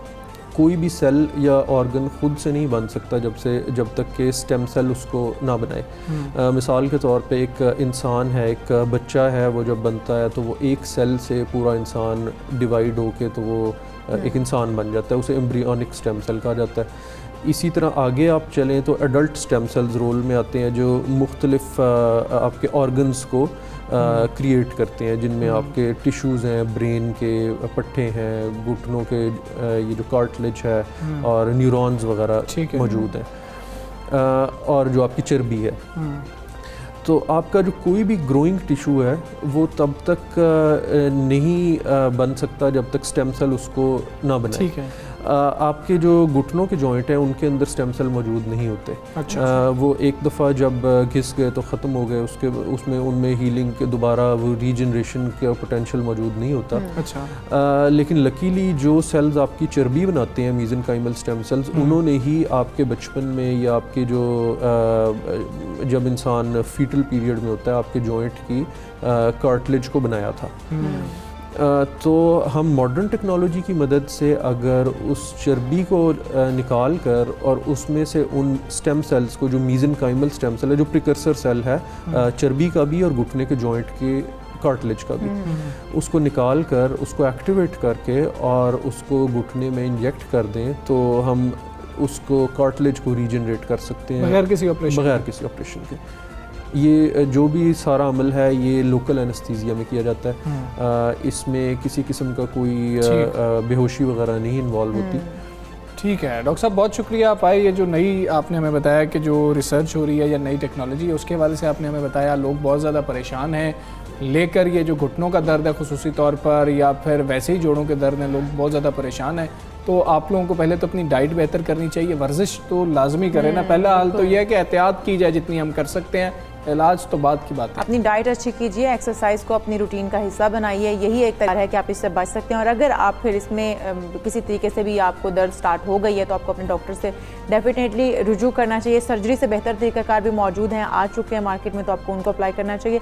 हम लोग शाहीनों की भी कुछ बात कर लें। शाहीनों की बात अब करनी चाहिए। शाहीनों की तो अब तारीफ बहुत ज़्यादा हो रही है, बैक टू बैक सीरीज जीतते चले जा रहे हैं। बिल्कुल बिल्कुल। पाकिस्तान ने दूसरे और आखिरी टेस्ट मैच में जिम्बाब्वे को 1 इनिंग्स और 147 रन से शिकस्त देकर सीरीज में क्लीन स्वीप कर लिया है। हरारे टेस्ट के चौथे रोज खेल का आगाज हुआ तो पाकिस्तान को मेजबान टीम के खिलाफ व्हाइट वॉश के लिए सिर्फ 1 विकेट दरकार थी। जो शाहीन आफरीदी ने हासिल की, कल मैं कह रहा था ना कि शाहीन आफरीदी किसी तरह से विकेट ले लें तो 5 विकेटें पूरी हो जाएंगी। तो 5 विकेटें जो हैं वो पूरी हुई। फॉलो ऑन का शिकार जिम्बाब्वे की टीम दूसरी इनिंग्स में 231 रन बनाकर आउट हो गई और शाहीन आफरीदी ने जी 5 खिलाड़ियों को आउट किया। और दूसरे 5 खिलाड़ी किसने आउट किए? वो नमान ने आउट किए थे। बिल्कुल ऐसे ही। और टीम की कामयाबी में अहम किरदार अदा किया इस चीज़ ने। ऑफ स्पिनर जो है नुमान अली दूसरी इनिंग्स में मेज़बान टीम पर कहर बनकर टूटे और 5 खिलाड़ियों को पवेलियन की राह दिखा दी। मतलब हम बार बार बात कर रहे थे कि नुमान जो हैं वो कितना अच्छा खेल पेश कर रहे हैं। इससे कब जिम्बाब्वे टीम पाकिस्तान के 510 रन के जवाब में सिर्फ 132 रन बनाकर ढेर हो चुकी। पहली इनिंग्स की हम बात कर रहे हैं और हसन अली ने मुसलसल तीसरे टेस्ट मैच में 5 विकेटें हासिल की हैं और ओपनर बल्लेबाज आबिद अली को जो है 215 रन नॉट आउट की इनिंग्स खेली। उन्होंने बेहतरीन इनिंग्स थी, मैन ऑफ द मैच का अवार्ड दिया गया और हसन अली जो हैं वो प्लेयर ऑफ द सीरीज़ करार पाए हैं। इसी तमाम तर सूरत हाल पर मैच कैसा रहा, हमें क्या खुश होना चाहिए जिम्बाब्वे से जीतकर, क्या हमारी कमियां कोताहियां हैं, बात करेंगे। Senior sports analyst Abdul Ghaffar साथ मौजूद है। गफ्फार भी अस्सलाम वालेकुम, गुड मॉर्निंग। कौमी टीम ने जिम्बाब्वे को टेस्ट सीरीज़ में क्लीन स्वीप तो कर दिया है। जिम्बाब्वे अगरचे कमज़ोर टीम है मगर गैर मुल्क की सरजमीन पर पाकिस्तानी खिलाड़ियों ने एक अच्छी कारकर्दगी का मुजाहरा किया है। क्या राय रखते हैं आप? कुछ लोग तो ये कह रहे हैं कि इस सीरीज़ का फ़ायदा ही नहीं है। अस्सलाम वालेकुम, बहुत बहुत शुक्रिया। और यकीन तौर पर पाकिस्तान के दौरे जनूबी अफ्रीका और जिम्बाब्वे को अगर हम ओवरऑल देखें तो पाकिस्तान के लिए ये दौरा जो है सफारी टूर इतना बुरा नहीं रहा, क्योंकि पाकिस्तान ने जनूबी अफ्रीका को वनडे T20 में हराया और उसके बाद फिर पाकिस्तान को एक इस पूरे टूर में कहते हैं ना माथे का कलक वो बना जनाब आपका T20 की डिफीट। बट ओवरऑल पाकिस्तान ने अच्छी खासी क्रिकेट खेल ली। कुछ और चीज़ें हैं जो मैं आगे चल के मैं हाईलाइट करूँगा, but I think test cricket में पाकिस्तान ने जिम्बाब्वे को हरा दिया। बट बहुत सारी चीज़ें ऑब्वियसली मैं ये क्रेडिट कभी ना लें किसी जीती हुई टीम से। मैं कहता हूँ जब टीम जीतती है किसी भी टीम के खिलाफ तो उसको आप क्रेडिट ज़रूर दें, बट हमें ये भी देखना है कि हम आगे के लिए क्या सोच सकते हैं। और ओवरऑल हम गेम की बात भी कर लें, पाकिस्तान का टूर टू साउथ अफ्रीका जहाँ वनडे T20 हमने जीता, अब ये उनका मसला था कि कौन सा प्लेयर था नहीं था। हमने बहुत अच्छी क्रिकेट खेली, हमने वहाँ उनको हराया, एब्सोल्युटली फाइन। बट जिम्बाब्वे के लिहाज से मैं बोलूँगा कि एक तो T20 मैच हम हारे, एक थोड़ा मैच फंस गया था, तो थोड़ा सा एक ये हम कह सकते हैं कि शायद एक्सपेक्टेशंस के मुताबिक नहीं हुआ जो साउथ अफ्रीका में हम सेट करके आए थे। टेस्ट क्रिकेट की तो जनाब मैं ये बात करूँगा कि पाकिस्तान को ये क्रेडिट तो देना चाहिए कि किसी भी मुल्क को जो जिम्बाब्वे जाके खेले, बट क्या जिम्बाब्वे है टेस्ट क्रिकेट के लिए रेडी? क्या उनके पास वो प्लेयर्स हैं, इंफ्रास्ट्रक्चर है? कभी वो खेलते हैं कभी नहीं खेलते हैं। I think member board like Pakistan should be appreciated कि हमने वहां जाकर खेला, हमने उनको सपोर्ट किया। बट ICC को सोचना चाहिए, उनकी टेस्ट चैंपियनशिप पाकिस्तान इंडिया कि सीरीज के बगैर उसका फाइनल हो रहा है। कोई तो मुझे समझ नहीं आती कि दुनिया की तमाम टीमें आपस में खेली नहीं। मतलब ऐसा हो सकता है कि वर्ल्ड T20 या ICC मेंस वर्ल्ड कप के अंदर 2-3 बड़ी टीमें ना टकराएं और फाइनल करा दें। कोई वैल्यू होनी चाहिए, कोई इसका पैटर्न होना चाहिए। बट स्टिल पाकिस्तान ने इस पूरे टूर पे अच्छी क्रिकेट खेली। गो के एक्सपेरिमेंट हम कर सकते थे टेस्ट मैचेस के अंदर, स्पेशली कुछ एक यंगस्टर और खिला सकते थे। बट ओवरऑल मैं समझता हूँ कि क्रिकेट बोर्ड के लिहाज से या फैंस के लिहाज से या मौजूदा सूरत हाल से अच्छी खासी हमने क्रिकेट खेली और अच्छे नताइज पाकिस्तान ने। अच्छा, अब्दुल गफ्फार आबिद अली की बात कर लेते हैं। अब तक 12 टेस्ट मैचेस में तकरीबन 50 के औसत से रन बना चुके हैं। उन्हें तसलसल से क्यों नहीं खिलाया जाता ताकि टीम को एक काबिल एतमाद ओपनर मिल सके? देखिए, तसलसल से वो खेल रहे हैं। मेरे ख्याल में बड़े लकी हैं आबिद भी और इमरान भट्ट भी। शान मसूद है कि इंग्लैंड का टूर सही करके नहीं आए, थोड़ा न्यूजीलैंड में भी शायद न्यूजीलैंड में बल्कि वो गए नहीं थे, बल्कि उनका मसला ज्यादा इंग्लैंड में हुआ था तो ड्रॉप हो गए। आई थिंक मोहम्मद वसीम को यहाँ पर हम क्रेडिट देंगे, बाबर आजम को भी, मिसबाउल हक को भी। जहाँ क्रिटिसाइज करना होगा वो भी करेंगे, बट क्रेडिट ये है कि उन्होंने टेस्ट टीम के लड़कों को पूरा चांस दिया है। अगर आप देखें तो आबिद अली जो है मुसलसल खेल रहे हैं जब से उनका डेब्यू हुआ है पाकिस्तान में। इंग्लैंड भी गए, इसी तरह न्यूजीलैंड भी गए, साउथ अफ्रीका के खिलाफ होम सीरीज भी खेली, अच्छा नहीं खेले। बट आबिद अली की डबल सेंचुरी 100 बिस्मिल्लाह, अच्छी बात है। बट आबिद अली का असल इम्तिहान मैं समझता हूँ बड़ी टीमों के खिलाफ होना हुआ है। इससे पहले थोड़ा उनको प्रॉब्लम हुई, अब भी उनको जब आगे कोई कंपटीशन मिलेगा तो वो बहुत अपना गेम को रेज करना पड़ेगा। देखें, मैं ये नहीं कहूंगा कि आप किसी भी परफॉर्मेंस का क्रेडिट ना दें, बट थोड़ा सा रियलिस्टिक हो जाएं कि क्या जिम्बाब्वे जैसी टीम हमें कहीं और मिलेगी, क्या इतनी आसान सीरीज मिलेगी? नहीं, ऐसा नहीं होगा। बट अच्छी बात यह है कि लड़कों को कंसिस्टेंट चांसेस मिल रहे हैं। आबिद हो, इसी तरह साजिद हो, नुमान हो, इन सबको कंसिस्टेंट चांसेस मिले हैं और इसी वजह से ये they are able to perform. हालांकि साउथ अफ्रीका की सीरीज बिल्कुल अच्छी नहीं थी इमरान या आबिद के लिए, बट आई थिंक लकी भी हैं और इनको मैं कहता हूँ शुक्रिया अदा करना चाहिए सिलेक्शन कमेटी का, मैनेजमेंट का, जिन्होंने एक आसान सीरीज में भी के बावजूद इन्हें चांस दिया और आबिद ने तो इसका भरपूर फायदा उठाया। ठीक है गफ्फार भी, हमें ज़रा ये भी बताएं नुमान की परफॉर्मेंस आपको कैसी लगी? 97 रन स्कोर की, अगर मजमूई तौर पर देखें मैच में उसने 7 विकेटें हासिल की हैं, बहुत लेट टीम में आए हैं, मुस्तकबिल कैसा है?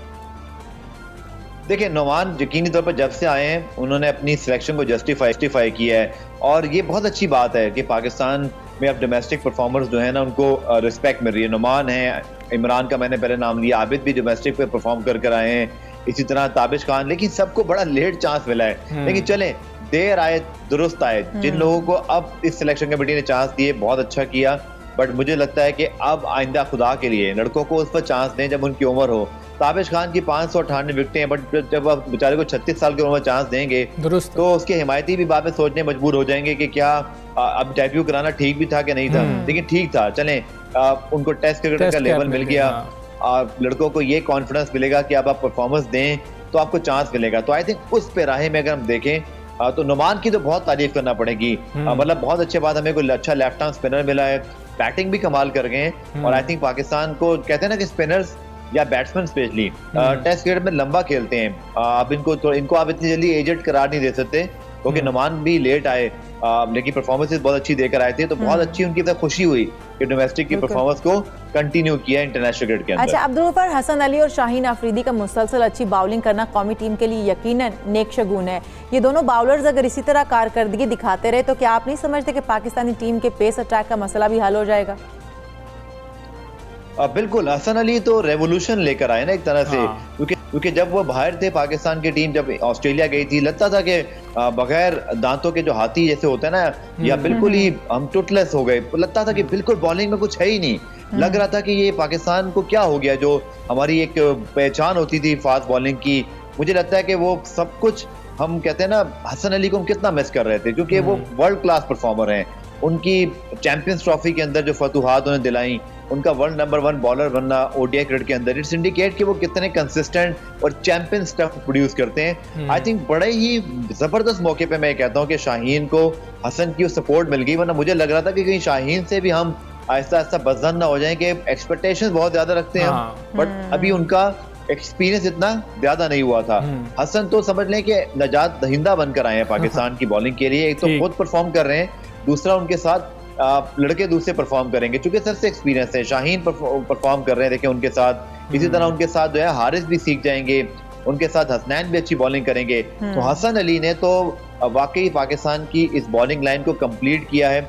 बस वो फिट रहें और जिस तरह की उनकी परफॉर्मेंस है, देखें उन्होंने रिकॉर्ड बना दिया। इस साल उन्होंने 15 इनिंग के अंदर 40 खिलाड़ी आउट किए, सबसे ज्यादा इस पर दुनिया में सबसे ज्यादा इस साल आउट करने वाले वो प्लेयर हैं। शाहीन का नंबर 3 पर आता है। तो इस इंडिकेट के जब हसन ने परफॉर्म करना शुरू किया तो शाहीन का भी जो है वो स्टैंडर्ड रेज हुआ है। तो I think Hasan Ali prove to be a real. PSL की थोड़ी सी बात कर लेते हैं। कोरोना वबा के पेश नज़र अब देखें यूएई ने तो पाकिस्तान पर सफरी पाबंदियां भी लगा दी हैं। इन हालात में पीएसएल 6 के जो बकिया मैचेस हैं जिनकी हम बात यूएई की कर रहे थे, मुस्तकबिल कहीं और नजर आ रहा है। क्रिकेट का तो मसला हो गया है क्योंकि पाकिस्तान सुपर लीग तो बिल्कुल सर पे खड़ी है, हमें जून में करानी थी। बट वर्ल्ड T20 का क्या होगा? आईपीएल के लिए भारत इतना बड़ा बोर्ड इतना पैसा लेके भी परेशान बैठा है कि उनको समझ नहीं आ रही कि क्या करना है।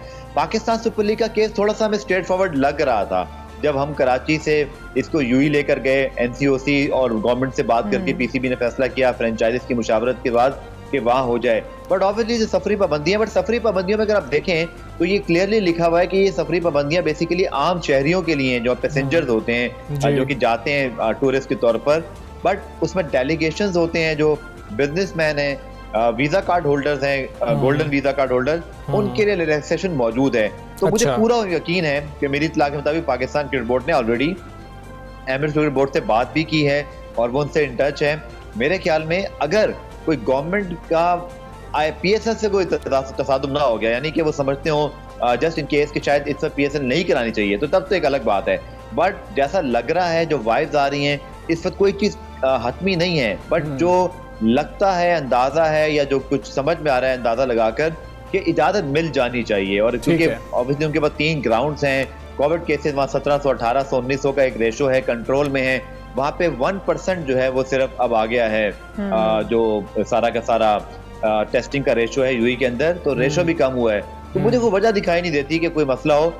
ट्रैवल रिस्ट्रिक्शन जरूर हुआ है, बट मेरे ख्याल में अगर पीएसएल की इजाजत मिल जाती है तो पाकिस्तानी क्रिकेटर्स को पाकिस्तान से जाते हुए ऑर्गेनाइजर क्रिकेटर्स का तो मसला कोई नहीं, तो मेरे ख्याल में कोई प्रॉब्लम नहीं होगी। ठीक है अब्दुल गफ्फार साहब, बहुत शुक्रिया आपका। सबसे पहले पाकिस्तान से आप बात कर रहे थे, पाकिस्तान ने ये सीरीज़ जीत ली है और बड़ी अच्छी बात है। अब खिलाड़ी वापस भी आ रहे हैं, ईद पाकिस्तान में ही वो करेंगे। बिल्कुल ऐसा ही है। हम लोग फिर हाजिर होंगे, अभी के लिए आपसे इजाज़त चाहेंगे। कल फिर हाजिर होंगे एक नई सुबह के साथ, नई उम्मीद के साथ। हम दोनों को दीजिए इजाज़त, अपना बहुत सारा ख्याल रखिएगा। अल्लाह हाफिज़।